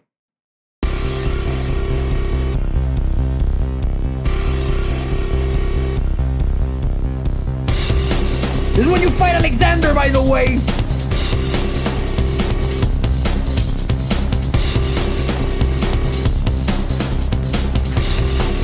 We got the lyrics too if you guys want to sing it.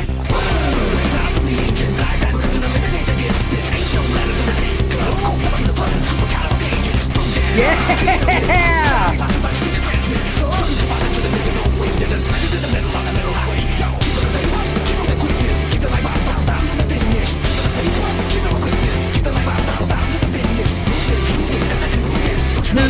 This is really good. Wait for it, chat. Wait for it.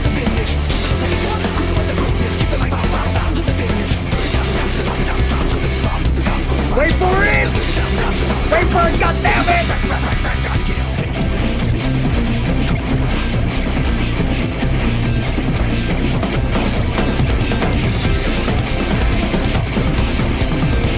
Still not happening.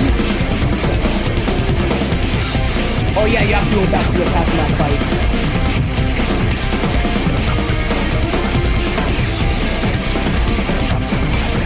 Wait for it!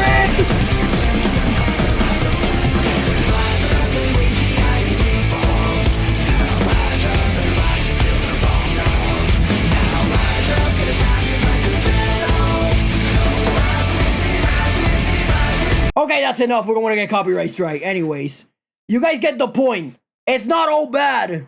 It's pretty good music. What more do you want? Fucking hell, dude. Alright, DJ, you can put back the old music. Give me a sec. Alright, DJ, you can go back to the old soundtrack. Alright, chat. But you know, that's his taste in music. That's not my taste in music. And you know what's funny, by the way?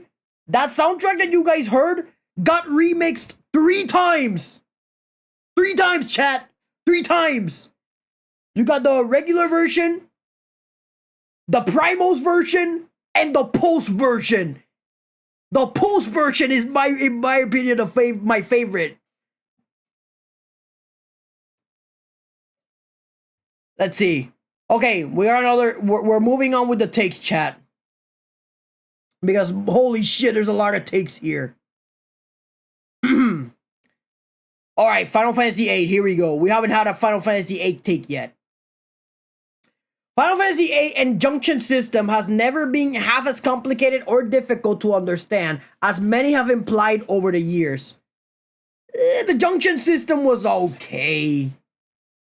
Last time I played it, I don't know how exactly bad was it, but let's see.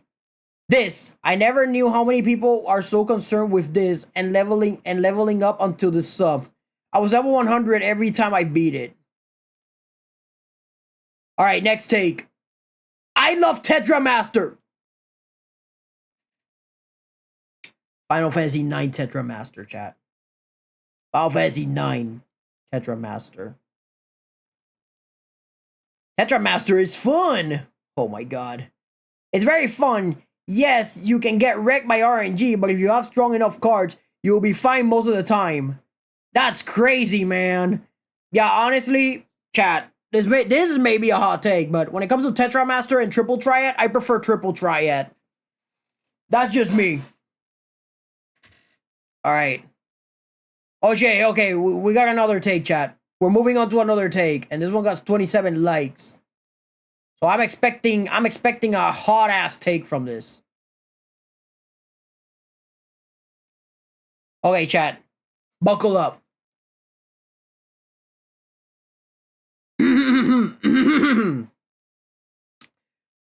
My hot takes are Final Fantasy X was ruined with the inclusion of Dark Aeons, and Final Fantasy 12 is better than 7?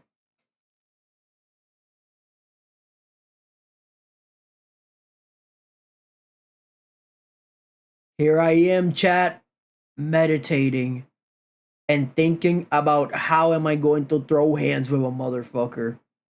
I cannot believe that a shit. I cannot believe that a take so shit as this one actually exists in this subreddit. And that's literally what we're all here for.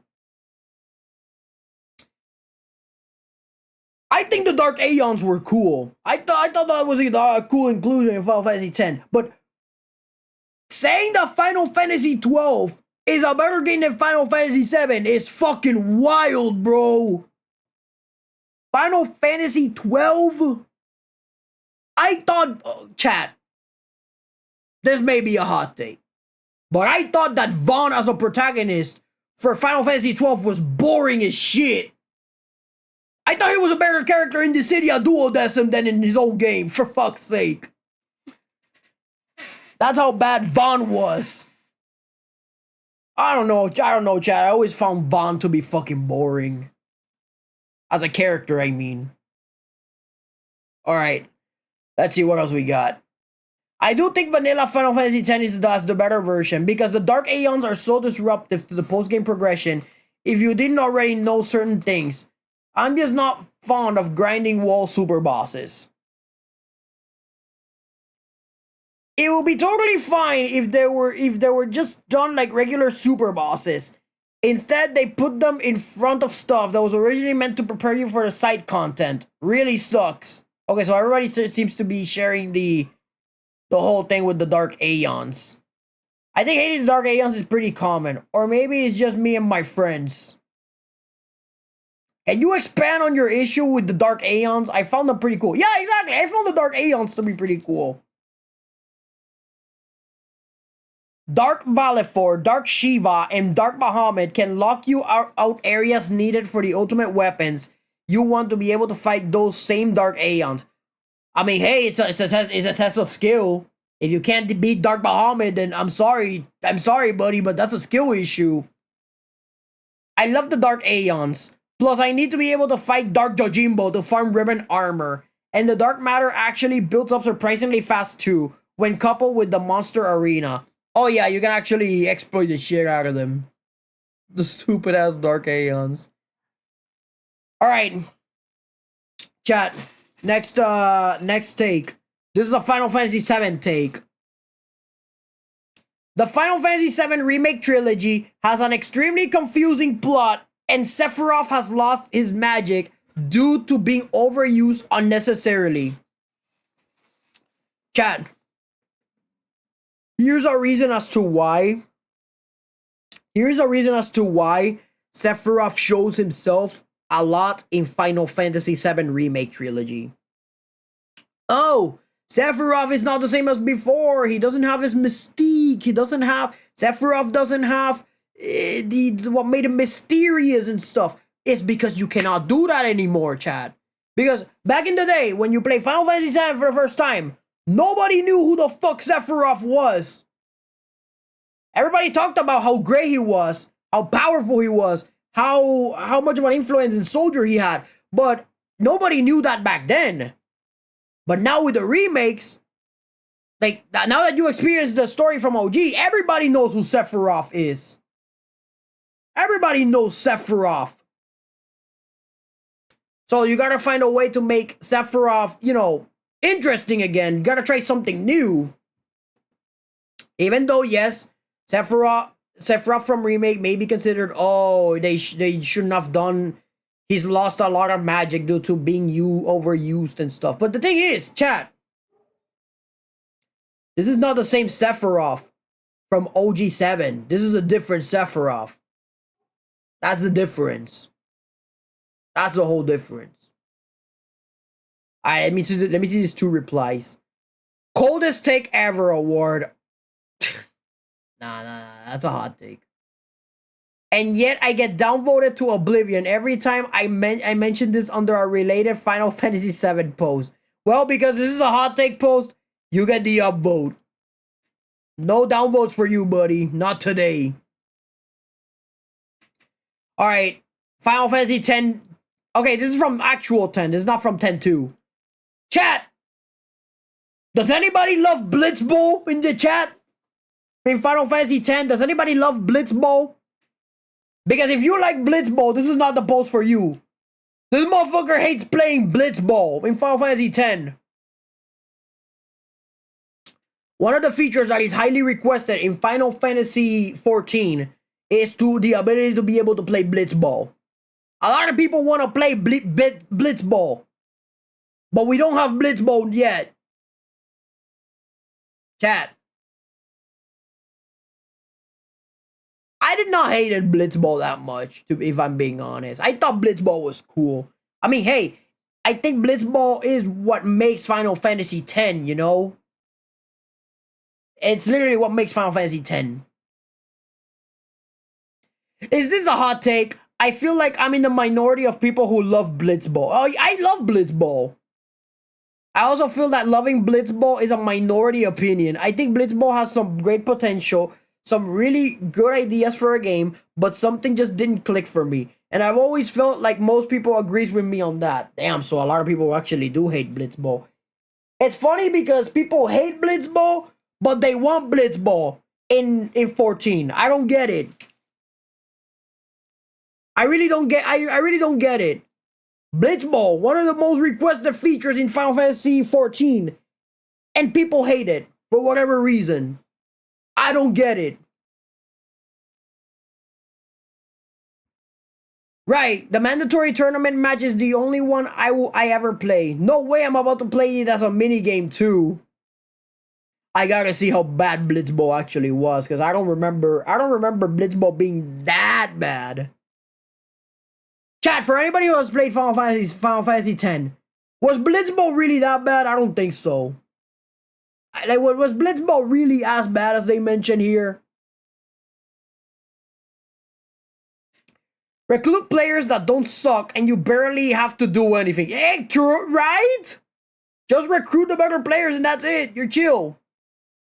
Blitzball literally turned into AFK Arena. I cannot for the life of me figure it out, but still. I sound cool. Yeah, right? Like, Blitzball sounds cool. I mean, I've played Blitz. I remember playing Blitzball in Final Fantasy X. I did not find it annoying, funnily enough. Alright, what about this one? Move to a corner of the field until half the opposing team is about to catch you. Pass it to someone else until the other half is near you. Pass to Titus, jet shot, win. Yeah, I think honestly Blitzball was extremely exploitable. Maybe that's why. Also, Dato has a really vicious wither tackle that'll drain enemy stats so others can score on them. So yeah, there is actually a strategy for Blitzball. Exploitable, still scummy, but hey, you can still do it. All right, chat, we're on another take. Again, look at the bar where it's at. We still have a lot of things to go. And look at this, chat. Oh my god, I don't think we're gonna be done tonight. Oh my god. We have a lot of them, chat. We have a lot. Oh man, wait, where are we at right now? Where are we at right now? I want to see where we at right now. In the bar. Chat, we're not even near the end. We're not even halfway, chat. We still need to read the replies. Alright, let's see what else we got. Okay, chat, new take. This one is from... Oh shit. Here we go again. Okay, so let me read this take so that I can give my own opinion. Final Fantasy games traditionally haven't relied on precision-based mechanics, and that's one of the reasons I've loved them. I find precision-heavy systems mentally exhausting. The content need to stay alert is draining. My hot take. Okay, that was not his hot take. This is his hot take. Okay, his hot take. The newer Final Fantasy games have started embracing more action and precision-based games. And I think that's the worst possible direction for the franchise. The battle system in Final Fantasy 16 felt incredibly stressful to me, and the endless minigames in Rebirth, in which you need to morph from a JRPG character into an arcade party game player, were an absolute pain. Final Fantasy games used to be places where my brain could rest, as strange as that sounds, and I'm afraid they're slowly destroying that legacy. And I feel it's completely unnecessary. It seems like a cheap design choice to automatically equate modern hardware, systems, and graphics with more action-heavy, precision-based gameplay. I worry the games will become increasingly stressful instead of remaining the chill, safe havens they once were for me. Now, this is a fucking hot take because I actually did like Final Fantasy 16. I don't think Final Fantasy 16 was as bad as people say. I actually like 16 a lot, and because I already accepted the fact that Final Fantasy has always been an experimental franchise. They're not afraid to try something new every time. You know? So I feel that Final Fantasy 16 was a really good game. It wasn't my favorite, but it was pretty good. Alright. What else we got? I want to see his replies. I agree.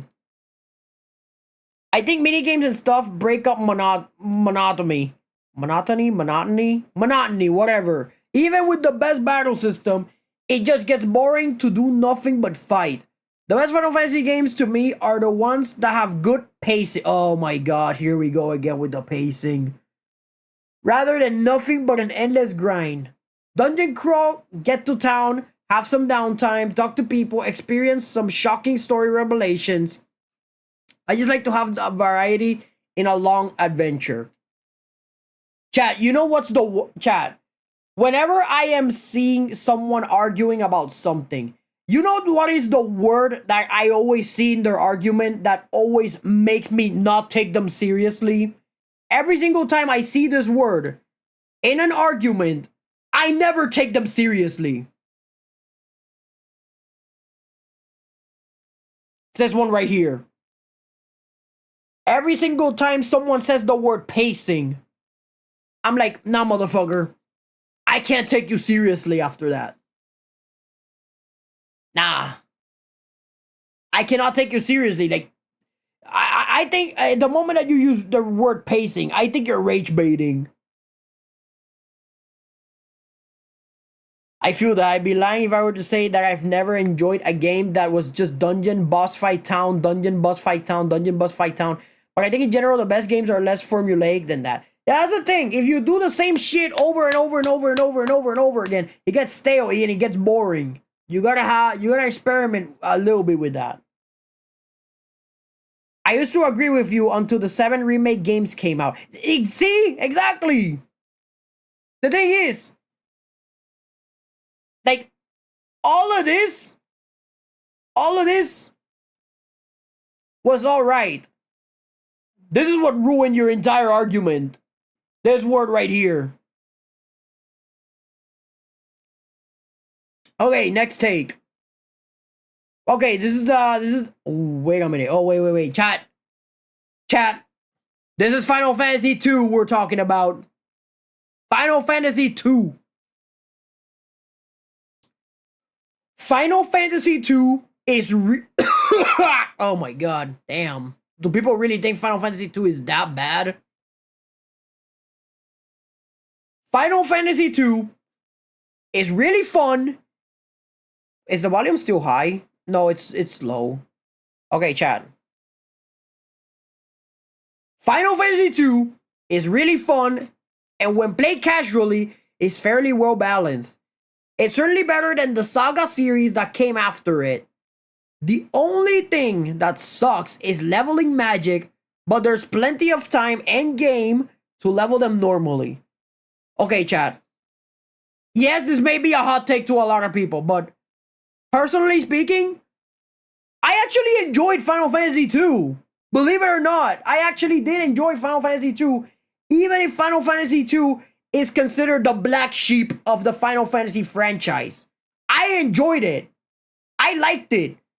I loved how weird its system was. But a lot of people pretty much disagree with me. I would much rather play Final Fantasy 2 than Final Fantasy 3. Hands down. Hands down, I'd rather play 2. I was with you onto the Saga hot take. I love the Saga series, partially because it is more Final Fantasy 2. I'm sorry, but those games just don't do it for me. It's way too obscure for me to actually enjoy. Saga Frontier is the closest one I enjoyed, and only because I broke down and consulted guides for it. Final Fantasy 2, baby. Also, I'll bounce off of your comment for my own hot take. Final Fantasy 2 has some of the best music and the best villain. I agree. I actually agree. Final Fantasy 2's music was pretty good. And the Emperor of Palamecia, Emperor fucking Mateus of Palamecia. Like, he's... that motherfucker is so badass, he don't even need a name. He's not a emperor, he's the Emperor of Palamecia. That's how badass this motherfucker is. The fact that he don't need a name. Okay, you got all these guys, you know, you got Garland, you got Golbez, you got Xdeath, Kefka, you got Sephiroth, you got Ultimecia, Kuja, Jack, you got all these motherfuckers. They have names with them. Like, oh yeah, you also got Cloud of Darkness, but is she the Cloud of Darkness? She doesn't have the in the title, but Emperor Mateus, well, I mean, yeah, his name is Emperor Mateus. It was confirmed, but everybody only knows him as the Emperor. Chat, the Emperor of Palamecia. That's badass as fuck. Even Magic the Gathering doesn't even call him Emperor Mateus. Even Magic the Gathering calls him the Emperor of Palamecia. Which later transforms into the Lord Master of Hell, which honestly sounds metal as fuck. But I agree with this take. Even though it may be a hot take, but I agree with this take. Even though some others will not. I really enjoyed it, and finding out that most of the internet dislikes it made me realize I just shouldn't trust internet opinions and make the choice myself. Same thing happened with Dark Souls 2 for me. Internet says it's bad, I play it, I love it. Alpha, I don't know if you're still in the... Alpha, I don't know if you're still in the comments, but... do you think Final Fantasy 2 was a fun game, or did you actually hate it, Final Fantasy 2? I need your opinion on this if you're still in the chat. Because if I'm being honest, I actually enjoyed the fuck out of Final Fantasy 2. It was weird. It wasn't perfect. The Final Fantasy 2 was weird with their mechanic, but I enjoyed it. I really liked it a lot. Even as weird as it was, I actually liked it. Alright. That's the end of the Final Fantasy 2 hot take. Here's another one. Alright. Square has no idea how to do appropriate sequels and don't know how to expand on anything without making a mess of whatever story came before it. Okay, chat, how many sequels do we have? Okay. We have Final Fantasy 40 After Years.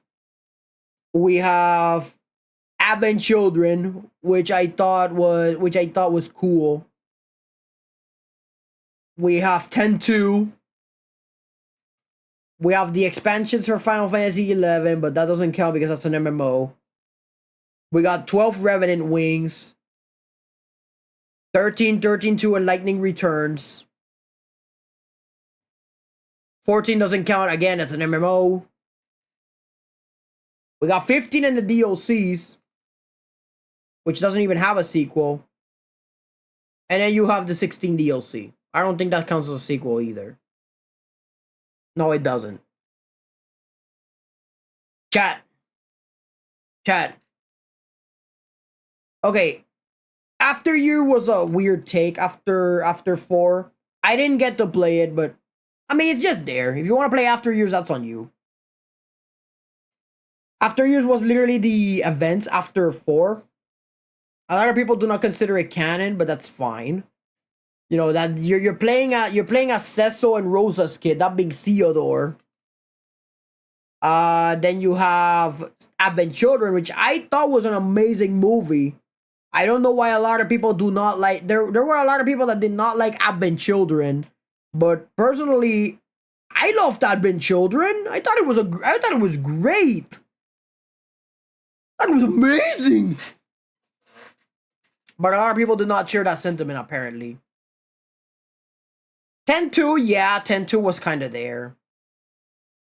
And in the case of 13, a lot of people hate Lightning Returns. A lot of people liked it. A lot of people hated 13-2. 13 is one of my friend's favorite games, by the way. But I never got to play it, so I don't have much of an opinion on 13. Alright, next take.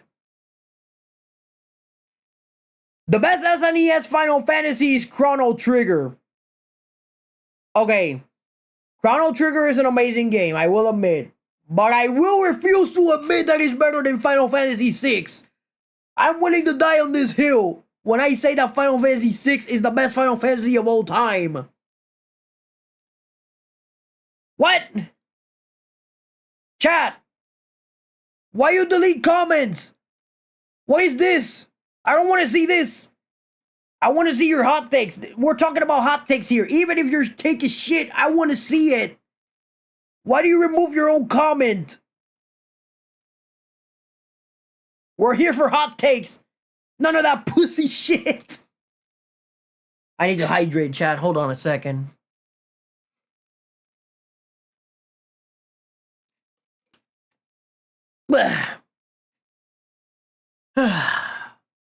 Much better. Alright, what else do we have? Alright, this is another 13 plot point. Wait. Oh, wait, no, these are 2 games. These are Final Fantasy 13 and this is Final Fantasy 12. Okay, chat. Final Fantasy 13 has a great plot and one of the best character developments of the franchise. And Vaughn is a good character. Okay. I have heard that Hope Estame had one of the best character developments in Final Fantasy history. But Vaughn being a good character? In Dissidia Duodecim, I believe that. But in 12, he was boring as shit. Out of all the Final Fantasy protagonists, Vaughn is the most boring one. Let me see these replies. I want to see how this guy gets destroyed in the guy or girl or they them. We don't discriminate. I want to see how they get destroyed in the comments. Well, then again, this is a place for hot takes, so 29 upvotes. Agree on both points. Hope being so hated is especially wild to me. His development is so well done. Yeah, I think Hope was from the way people describe Hope, I think it was a really good character. I don't know why people hate the guy so much. Kids just can't win in fiction. They are called annoying when they act impulsively according to their age and unrealistic when they are wise beyond their years. That is true. This is true. Chat, remember these words and have them ingrained in your heads. Kids just can't win in fiction. They are called annoying when they act impulsively according to their age and unrealistic when they are wise beyond their years. That's actually, that is not a hot take. That's a fact. This is straight up fact. Okay, chat. Spoilers for 13, so avert your eyes and remove your headphones for a while. Agree. I love Hope. He's just a kid, and suddenly he saw his mother die. Snow being fine with it afterwards, and just after what he had to stick with, a lot of people he didn't know, including the man who failed to save his mother in a difficult mission. I think not only he dealt with it a bit better than the average person, his development was so great. It's great to see male characters also demonstrating their feelings heavily, and Final Fantasy 13 does it great. I honestly love the entire party. They not only develop as people, but also in their relationship to each other. So people even admit that Final Fantasy 13 has... People even admit that characters in Final Fantasy 13 are really well written. So why the fuck do people hate 13 so much? I think the average gamer sensibilities have evolved a bit, or maybe the average age of gamers are higher. Yeah, I think it's the average age of I think it's the average age of gamers. Yeah, but see, he's a guy who shows emotional vulnerability, and some people just can't handle that in their proper fantasy. See also Mega Man Star Force Geostellar, who was similarly mass hated upon his release because he was genuinely going through it from loss, rather than just a generic shonen hero like his predecessor. Exactly. What about this one? Unfortunately, this is true. I appreciate a lot when male characters are more open with their feelings instead of the classical one that shows less emotions and keeps mourning silently instead of letting everything out. Usually, it's kind of a classic to have the male hero to shed some tears and then stop to be sad or angry more quietly. Hope is much more vocal about everything he feels and does it countless of times. So people think he's annoying. I even remember some people calling Tidus annoying or weak because of his traumas. Not only that, some of Hope's moments are lashing out are even really important story-wise and to affect other characters' development. What about this one? Oh, Jesus fucking Christ, as a testament. Snow never would have gotten this shit together and would still have his head up his ass pretending to be a hero if Hope hadn't confronted him. And wait. Where did I? If Hope hadn't confronted him, and more importantly for me, Hope and Lightning never would have grown closer if he hadn't traveled with her under the intention of learning the fight from her to confront Snow. Yeah, Hope was turned into a fighter. This is the guy that used a boomerang, by the way. Honestly, I don't see people using boomerangs that much when it comes to party members in fantasy. I don't know why. Give more characters more boomerangs, chat. Want to see more boomerang. The entire Hope and Lightning section of the game is my favorite part, and I love the sororal figure dynamic Lightning has with him. And I wish they didn't basically stop talking to each other once that little arc was finished. Same for the rest of them too. Once they're finally all together in a group, they kind of just become a group. Nobody really brings any unique perspective to the table anymore. Other than Fang and Vanille and the entirety of Chapter 11. And they basically function as a collective as they travel starting at the 5th arc. People can complain about not having control over their party for gameplay reasons all they want, but it's 100% fact that these characters are at their most interesting when paired off with one another. That's actually true, chat. Although, again, I don't have much opinions on 13 because I didn't ever manage to play the game, which, again, is a little sad, but you know. I just can't agree. It relies too much on tell, don't show. It throws a compendium of arcane terminology at you too fast, rather than building the world more organically during your journey. Vaughn at least gave us the banger line, "I'm Captain Bosch from Dalmasca. Don't believe Ondor's lies." Fuck's sake, dude. I hate Vaughn so much. Chat, I really hated Vaughn so much. Oh my god. Yee! Let's read his Soa's testament. I disagree a bit too. The info they gave quickly at the beginning of the game is sorely necessary since you need to understand the branch for the events that also unfold at the beginning to make sense. And not only the data logs, but the characters themselves repeats everything you need to know more than once. Acting as visual confirmation for majority of things that are stated, including flashbacks of the past. But not only that, the story is well made enough so there is a lot of foreshadow for things that will happen later. So for me, 13 stories, especially the characters, past and their personal development is a very slow burn. There's a lot of mysteries that keeps going on. And at the same time, there's also surprises. The characters being kind of trapped in the map until almost the end was also a has a narrative purpose.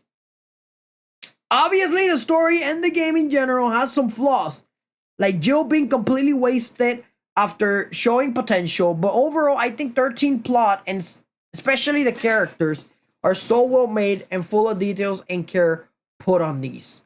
The character development is so great and the characters so deep and full of nuances that for most part they hold a lot of the plot being about them and how the world affects them. I really think 13 is heavily underrated, and I need to confess that to this day I don't totally get why so many people talk bad things about the story and characters. And usually I understand the criticisms and praises to all games, even the ones I disagree with. When I was a child, before entering the Final Fantasy fandom on the internet, I had no idea the game was that hated. I think this game needs to release again because I feel in some things, especially the story, it was kind of ahead of its time and resonates better nowadays. But only my opinions, of course. That's true. I agree with that statement. From what I'm hearing, I feel that 13 was released far ahead of its time. And it got shafted. For me, the Final Fantasy that has more tell on show is Final Fantasy 15, not 13. But 15 story is way simple, and the fact the game focused so much on the boys, it's easy to ignore and forget the rest. Vaughn is another misunderstood character for me. He's not the typical hero, but he is so inspiring and admirable. He went through so much and wanted revenge, and he overcame everything without having much help. And his actions directed and inspired Ash to do the same. They are different and so similar at the same time. Without Vaughn, the game wouldn't be the same, because Ash's destiny was certainly also shaped by his influence. 12 subverts a lot of things and I appreciate. Chat. I don't know why, but this person is convincing me to try Final Fantasy 13. And that's a good thing. How is it that I hear a lot of good things about Final Fantasy 13, but people always tell me they hate the game? I don't get it. I think I woke up in the wrong reality again. However, in the case of Vaughn and being a misunderstood character, I mean, yeah, he could be like the reason why Ash does the things she does, but that does not change the fact that this motherfucker is still a boring character. I never even played 13, but I love that line of dialogue. It makes me laugh. Captain Bosch, my god. You started 13, remember? Oh shit, I was thinking of 12. I watched Matt and Pat play that, but never played myself. But yeah, I played a bit of 13. I like 13. I know people think it's too linear, but I didn't mind that. And it has some of my all-time favorite character designs. Lightning is badass looking, awesome hair, and a black guy with a ducky in his fro. Yes, please. Snow looks cool too. Honestly, I thought that Saskatchewan was such a cool, was such a badass design. Like, I really like that they brought, they actually brought like another character like Sass. Like, we got Barrett, we got Sass. I'm glad. We need more characters like him in fantasy. The mechanic. Barrett was using the Gatling gun. I thought that was cool. Sass was also a really good character with his little chocobo on his head, which is pretty funny. Funnily enough, chat, that chocobo on his head is a fucking menace in Magic the Gathering. Don't underestimate that little chicken nugget. Alright, let's see what else we got. I agree. I felt like pacing was bad and the story was muddled. The world didn't feel alive and grand like previous titles. No towns, but I love the battle system and agree Lightning's design is top notch. I never being able to finish 12 on the other hand. I was gonna be on your side until you use the word pacing. Nothing pisses me off than hearing that word when it comes to arguments about stories and stuff. No, why do you have to use the word pacing? Like, stop! Just say you didn't like the story and that's it! 12 felt very dead to me. I feel like the whole game took place in the same area. Most Final Fantasy games span all different types of places, with wildly different cultures, topography, weather, and such. I never got that from 12, but I could be wrong. I still plan on diving into it more someday. Dive on in, if you will. What the fuck? No, I just wanted to reply. What the fuck? I just want more replies. So many drab, brown, and desert environments. Okay, that was the reply. Apparently, we couldn't click the little plus button here, but that's fine. All right. Chat. Wait, are we halfway there? Okay, we're not halfway there, but we got time for a few. We got a bit more time for a few takes. All right, this guy's promising stuff. Let me see what he says. Or guy or girl or guy or they them. We'll discriminate. You want to hear the biggest hot take? The more scorching hot take of all time? Lay it on me. My body's ready. The Final Fantasy VII Remake Moogles look better than the classic ones. But Final Fantasy 12s look the best. Which I don't think is a hot take. Alright, chat. I'm gonna do something. I'm gonna search for that Moogle. I gotta search that Moogle. Let me see. I need to see those Moogles. Alright, chat. Final Fantasy Remake Moogle. Okay, let me get the Moogles real quick because I need to see what these Moogles look like.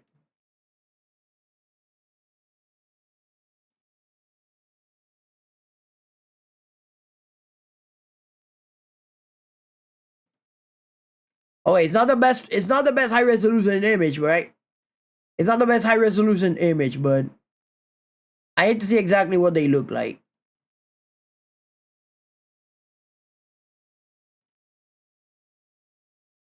Jesus Christ, okay, I think I found it. Alright, there's the example of Chocomog. That's right. Chat, I completely forgot that we had Chocomog.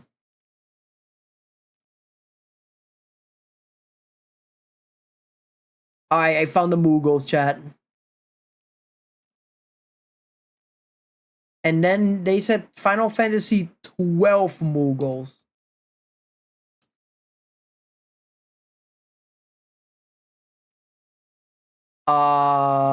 Wait, did they say 12?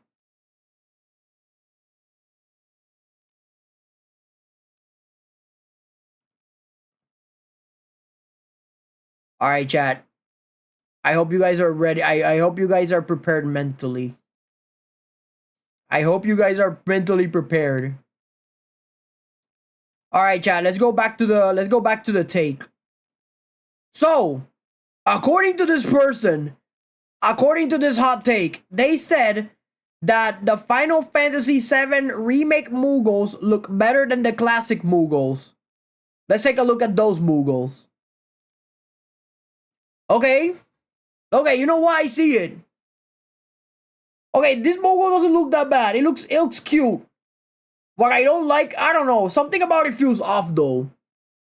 I don't think this is a bad Moogle design. I've seen worse. But I do not think this is a bad Moogle design. You know what? Look at it. Look at it, chat. Look at it. That's a Moogle. Everybody knows a Moogle, right? Alright. Final Fantasy 12s look the best, which I don't think it's a hot take. All right, let me be the...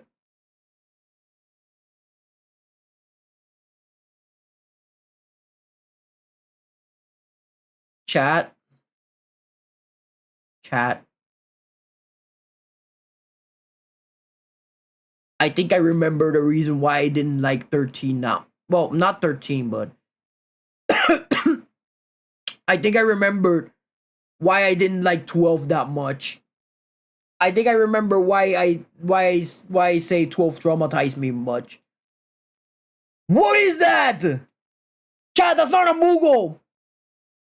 That's not a Moogle. That's a rabbit pretending to be a Moogle. What is that? What is that? Look at this. What is that, chat? Look! Look! What the fuck is this? No. You know what? No. No. Okay, no. You had me on the Final Fantasy VII Remake Moogles. This is alright. This is a Moogle. This right here, chat. This is a Moogle. This is not a Moogle. Know the difference, chat. This is a Moogle. This is not a Moogle. This is an abomination pretending to be a Moogle. Moogle? Not Moogle. Moogle? Not Moogle. Moogle Mog? Not Moogle Mog. Oh my god. The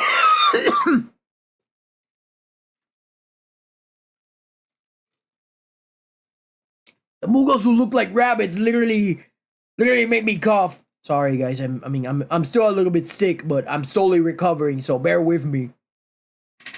Right, where was I? Moogle? Not Moogle. The fuck is that? No, you know what?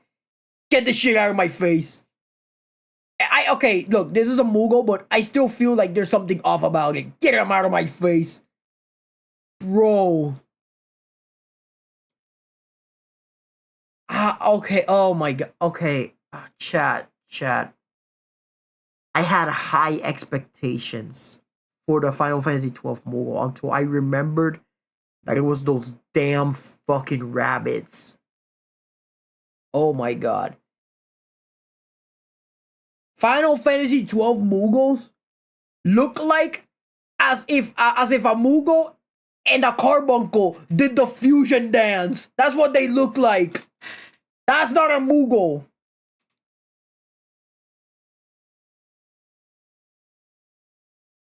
Yeah, chat. I think I'm still traumatized. That was no Moogle. That shit was no Moogle, chat. That was not a Moogle. How can you be so wrong and right at the same time? Oh, no. How can you be so right and wrong at the same time? I have very bad things to say about the remake trilogy, but whoever redesigned the Moogles is trifling.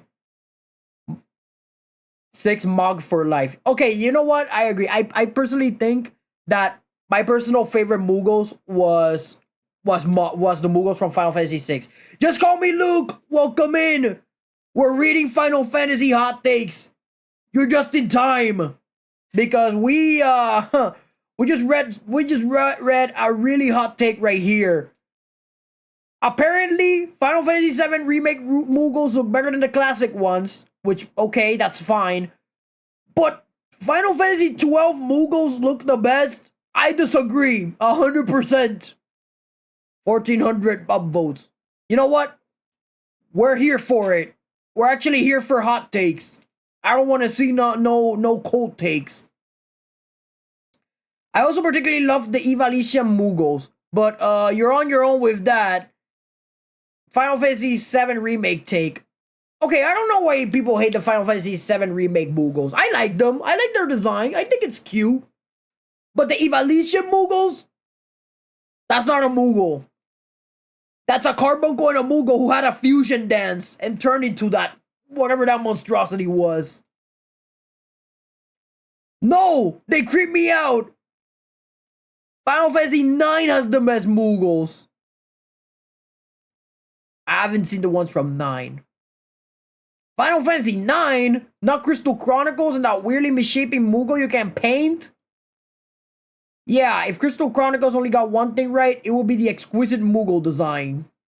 Oh my god, look at all these replies, chat. All of these replies are what I have to deal with, and we're not even we're almost halfway there, chat. Mach from 6 is the best Moogle design. But 9 is probably second best. I like the little guy's little mailman uniform. Wait, what happened?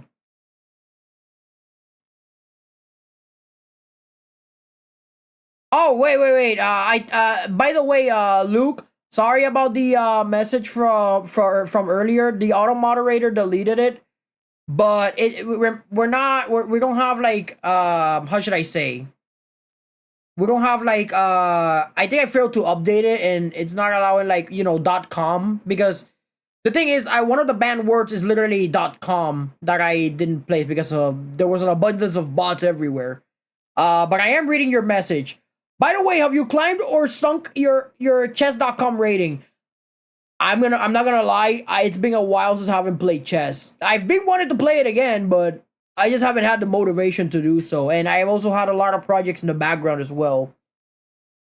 But I have been trying to climb back to chess.com. Like the other day I was trying to play chess, but unfortunately I just can't beat the fucking bot that is Isabel. I'm struggling against the Isabel bot.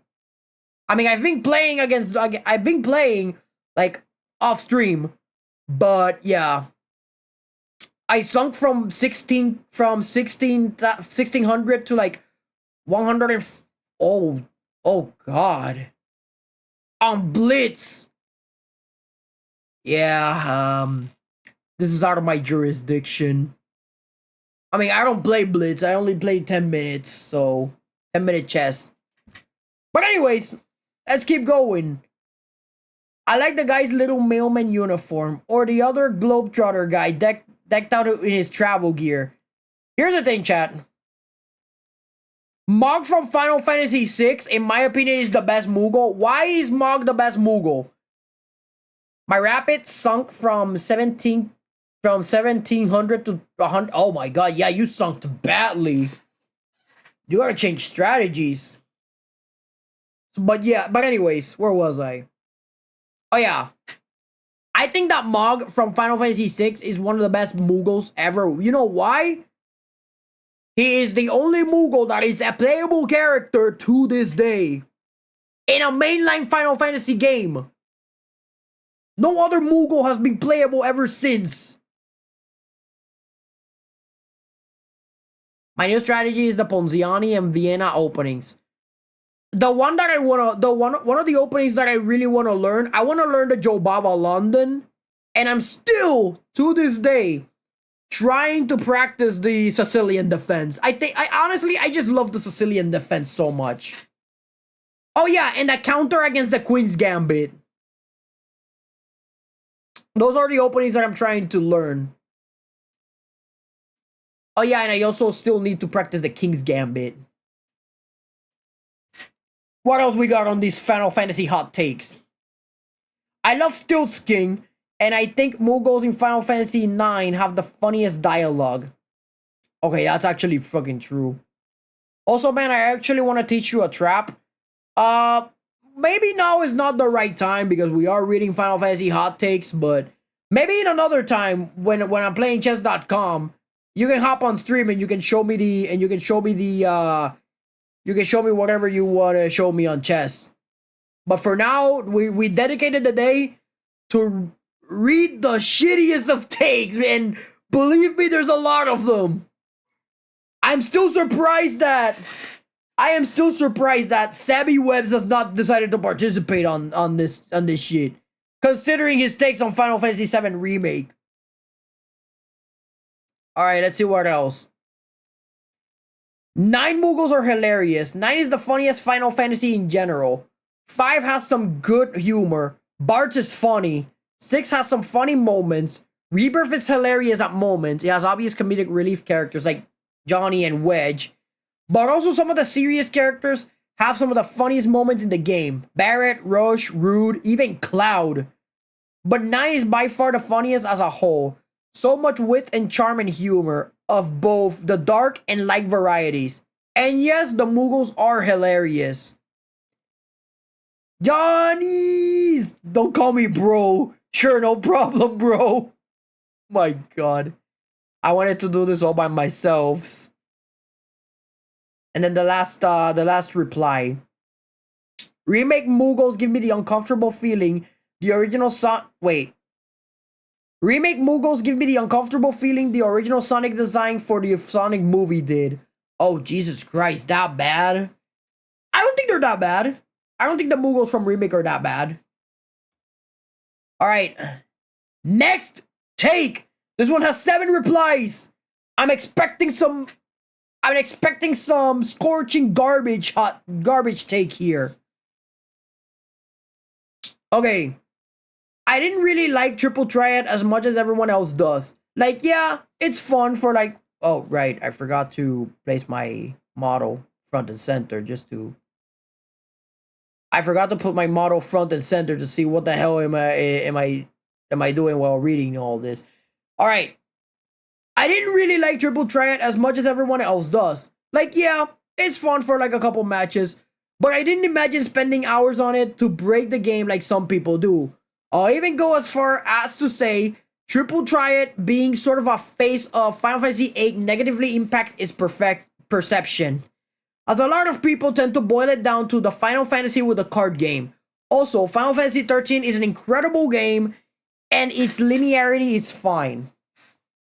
Okay, Final Fantasy VIII is known as the Final Fantasy with a card game, but I don't see the card game as a bad thing. I mean, besides, I think the Final Fantasy VIII is just optional when it comes to Triple Triad. I like playing Triple Triad because I like playing card games. I mean, I'm a simple man. I see card game, I try. If I like it, I keep playing it. Which, for those of you who are in chat currently, by the way, yes, I actually did win a Pokemon TCG tournament in Pokemon Day while being sick with a sore throat while wearing an Iron Mouse t-shirt. Yes, I was wearing the t-shirt of my Yoshi that day while being sick with a sore throat. I wasn't even on my best and I still won the whole thing on Pokemon Day. I'm built different. Then yeah, you can keep playing music. Alright. Let's see what the replies are saying here for this take. Which honestly, I don't think it's that bad of a take, to be honest. Also, I think Final Fantasy XIII is overhated. I never got the chance to play it, so I have to play it myself to see if it's as bad as they say.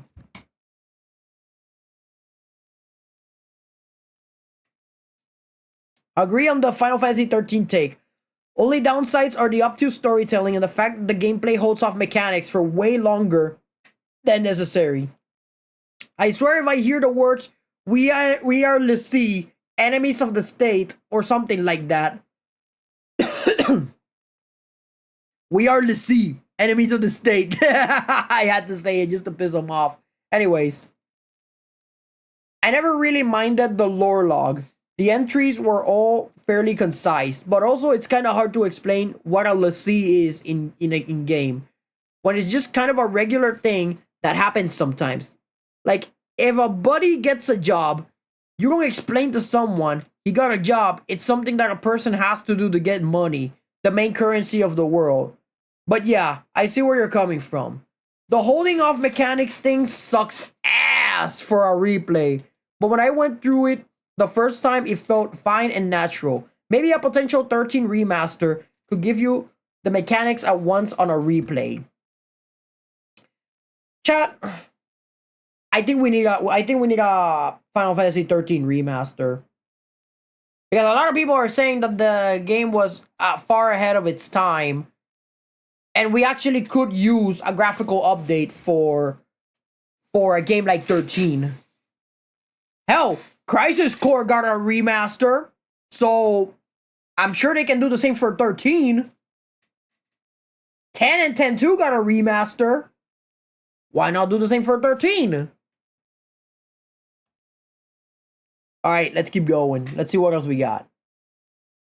After recently playing, all I remember is all the Triple Triad games, which at first I enjoyed until random and same plus got added. Quickly started to hate it. Almost every guide I found for it almost made it sound like you needed half the cards or something. Now, those are the same exact things that are in Final Fantasy XIV. So, I don't see that as a bad thing either.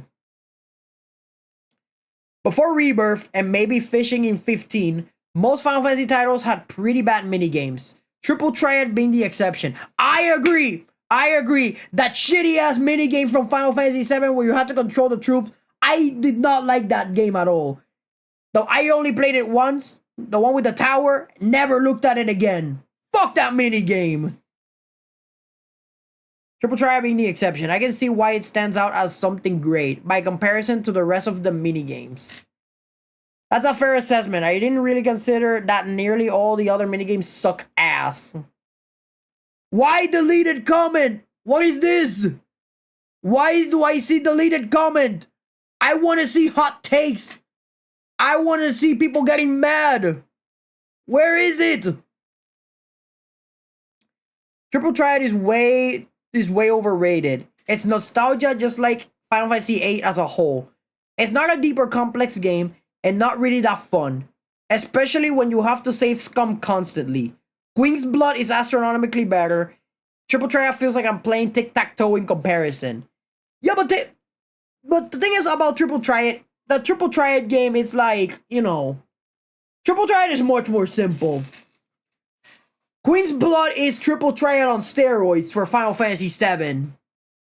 I haven't played Queen's Blood yet, but I heard it's fun. Alright, chat. We are officially halfway through the entire list.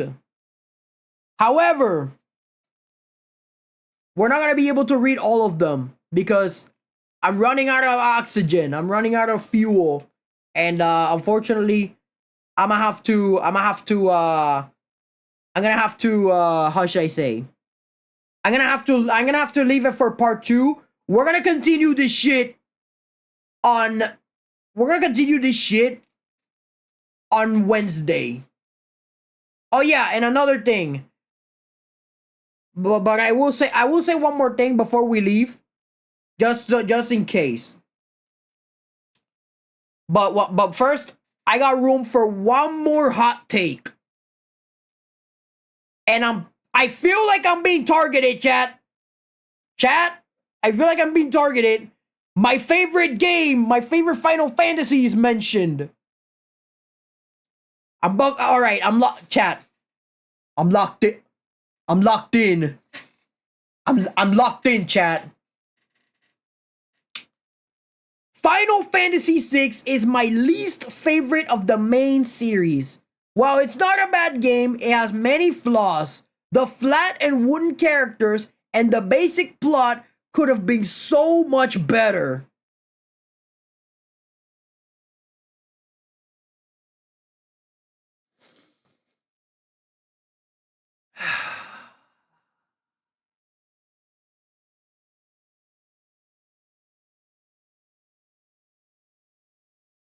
Chat.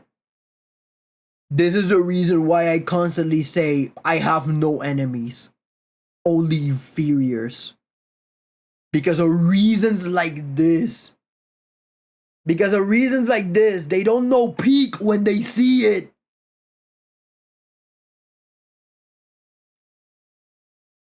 It's a hot take, which was the whole purpose, but holy shit, do I felt the ire. Do I felt the salt. Final Fantasy VI is your least favorite? That's fine. It's not a bad game. Okay, he's saying that the game is good.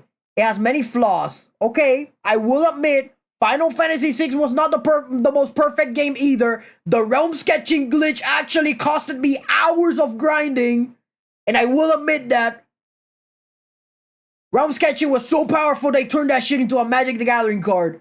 But that still traumatized me to the point where I was even afraid of using realm sketching in the Pixel remaster. The flat and wooden characters and the basic plot could have been so much better. We're talking about Terra, who is a half Esper, half human, who's trying to find her place in the world. Celeste, a woman in love with Locke. A woman who lost the only father figure she had. Locke, the treasure hunter, not the thief. He's not a thief, he's a treasure hunter. Locke, trying to find the Phoenix materia to bring back his girlfriend. Bro, she's gone. Bro, Locke, she's gone. Celeste is the one for you, bro. Go for Celeste. That's your girlfriend.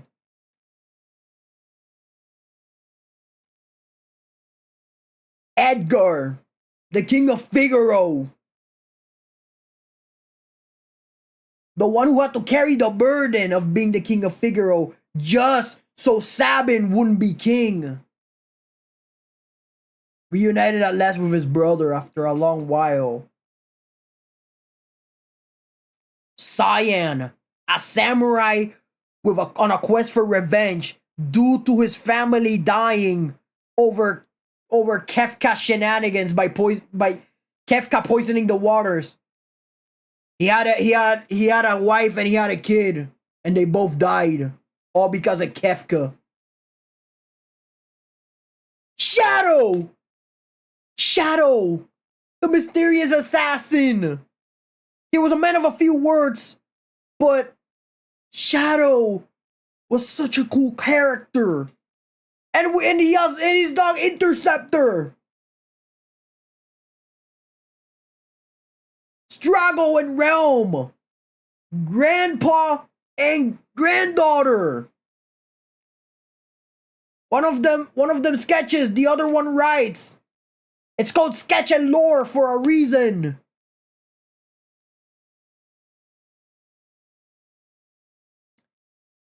Mog, who is the only playable Moogle in the entirety of Final Fantasy of the entire. He's the only playable Moogle in the entirety of the mainline Final Fantasy series. And then you have Umaro, which is a goddamn Yeti that you can't even control. He just does his own thing. And you know what? We love him for it.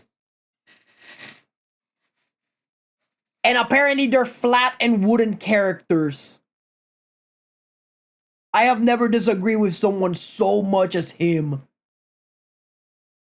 I have not disagreed so fucking much. Like, chat, it just makes me want to throw hands, chat. Like, just cracking my knuckles. Like, that's how I feel. I feel like I want to throw hands. Alright, let's see the comments before we call it a night. Because we're only halfway there. We're halfway there. But we're gonna have to leave the other half for next time. Now, this is a hot take. I disagree with every single word you said, and I'm fuming with rage. Upvoted. See, this is what we're here for. I agree with this person right here. I agree. I am fuming. I am livid. But I asked for hot takes. Alright, let's see what else we got. I like 6 decently. Well, but I always wonder what exactly people love about Kefka so much. He always seemed a bit shallow to me. Though I'm open to seeing a new side of his character I may have missed. Kefka is, in my opinion, one of the best written villains of all time. You literally have Kefka, the fucking court mage, who was literally being the court mage. Like, you know, just pretending, you know? But the thing is, most of the big events in Final Fantasy VI, they were not made by Emperor Gestahl. Most of the big events that happened in Final Fantasy VI were made by Kefka, believe it or not. the water being poisoned in Doma Castle, that was Kefka. Who murdered Leo Kristoff? That was Kefka. Who set the entire town on fire before Sephiroth? That was Kefka. Kefka was... Oh yeah, who was the one who mind controlled Terra? Kefka, that's who.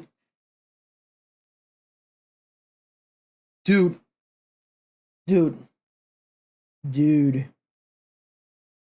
And not only that, Kefka is the only motherfucking villain in the entirety of Final Fantasy that he's the only villain that all of the other villains would kill to be, chat. Kefka is the only villain who managed to destroy the entire world, making it irreparable. Got away with it. It was only when it was too little too late that when the heroes decided to reunite back and stop Kefka. That was the only time. And Kefka became a fucking god afterwards. This was not even Emperor Gestahl. No, this was not Emperor Gestahl. This was not the main. This was not the one was supposed to be the main bad guy of Final Fantasy VI. No, it was old Kefka, who was supposed to be his right-hand man. The right-hand man orchestrated all that shit. So I disagree with that. I disagree with this as well. He's kind of shallow, but that also the power in it. Okay, you know what? I kind of agree and disagree. He's a jester in first appearance, comical and obvious in his wickedness, but he's just a peon of the Empire. He's there to be foiled, to be a little overdramatic, to be a joke, but then it stops being a joke. The things he does get serious. His madness is the same madness that was present at the start, but now it has real power, and it becomes chilling in its cruelty because it exists with little more logic than suffering is what makes life fun. It also helps that later portrayals, like in Dissidia, did incredible jobs animating him to life, and Wittenberg's performance really nailed the court jester surface over a bubbling pit of nihilistic malice feel. That was what really solidified Kefka as a favorite for me. Now, I agree. He's supposed to look underwhelming. He's supposed to be like, haha, funny joke jester character. But when you think about it, that's when he becomes a fucking god. That's when he destroys the entire world. Not so funny anymore, is it? Really well said. It's such a funny spectacle until it's not, and you realize the jester archetype has become the tyrant archetype, and the psycho has power. Not so funny anymore. Exactly. You can also draw parallels to the real world with Kefka. How something or someone may start off as an offensive joke that most people just ignore. But if you leave them alone long enough, they may actually rise in power and prove to be extremely dangerous.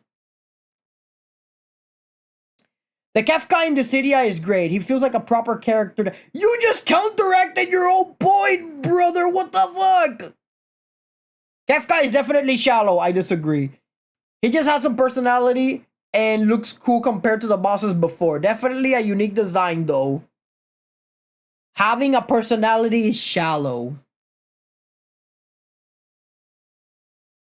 What? Alright, what else we have? Let's see here. He's about as shallow as the Terminator 1984, but that is terrifying. That is a terrifying and effective villain. He can't be bargained with. He can't be resonated with. He can't be reasoned with, my bad. He doesn't feel pity or remorse or fear, and he absolutely will not stop ever until you're dead. That's true. Nah, he's just not much of a character, but the rest of the game is perfect and his music goes hard, so everyone overlooks that. Nah. Not much of a character, my ass. This motherfucker was literally more than just a fucking character. He completes his goal. He completes his goal.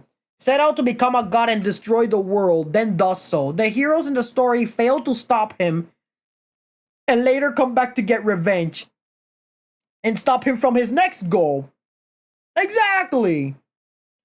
Why is there deleted comments here?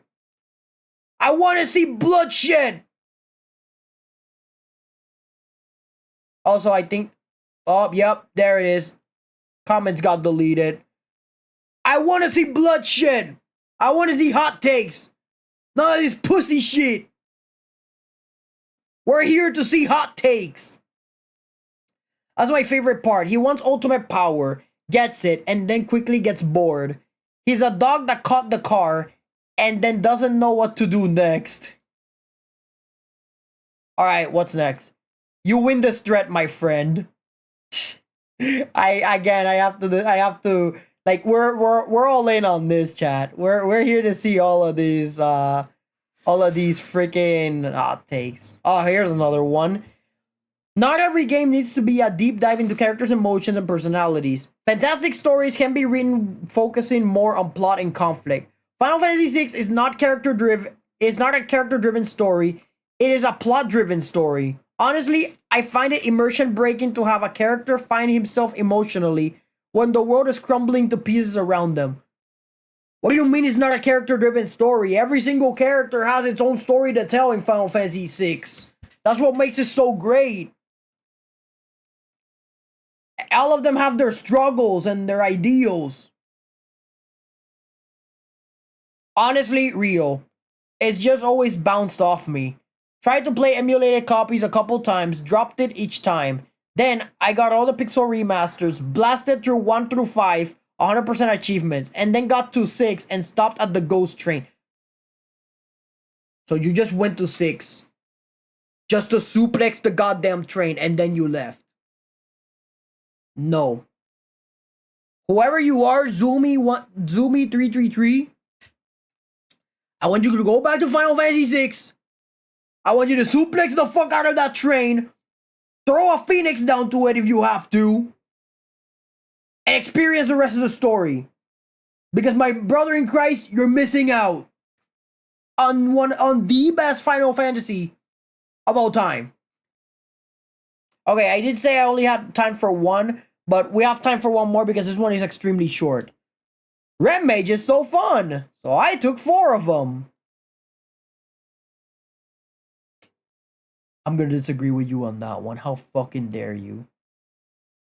And that, chat, is part 1 of reading Final Fantasy hot takes for my own amusement because, well, I mean, I couldn't find something else better to do on a Monday night.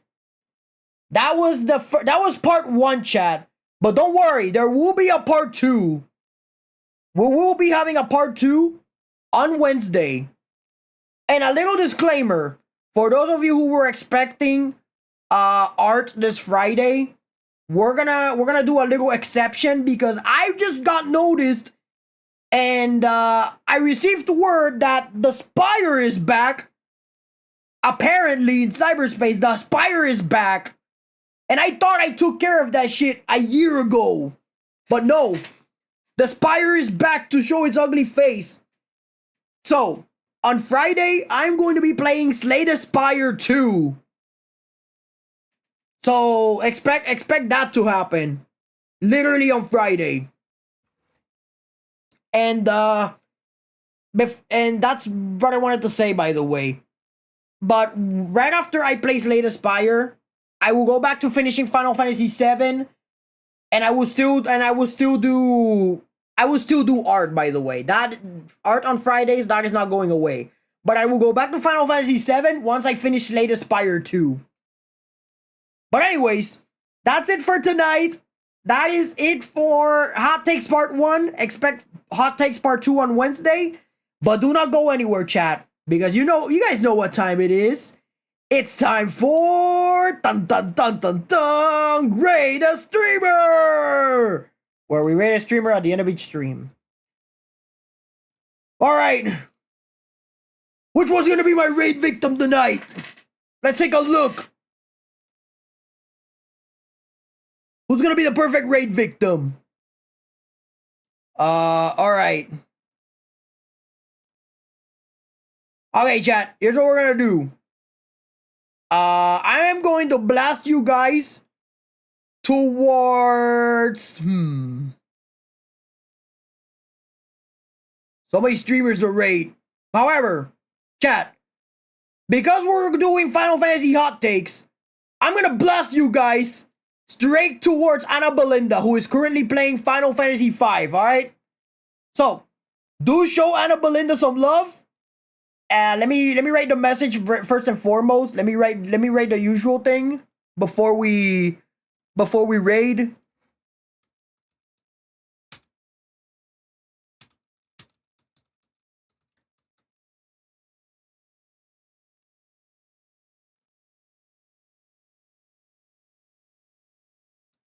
This is mandatory, chat.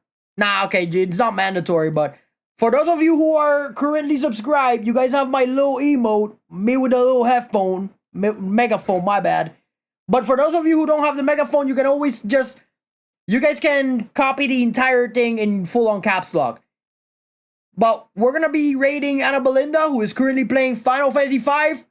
Do show her some love, and I will see you guys on Wednesday for more Final Fantasy hot takes. Have yourselves a damn good one. Bye!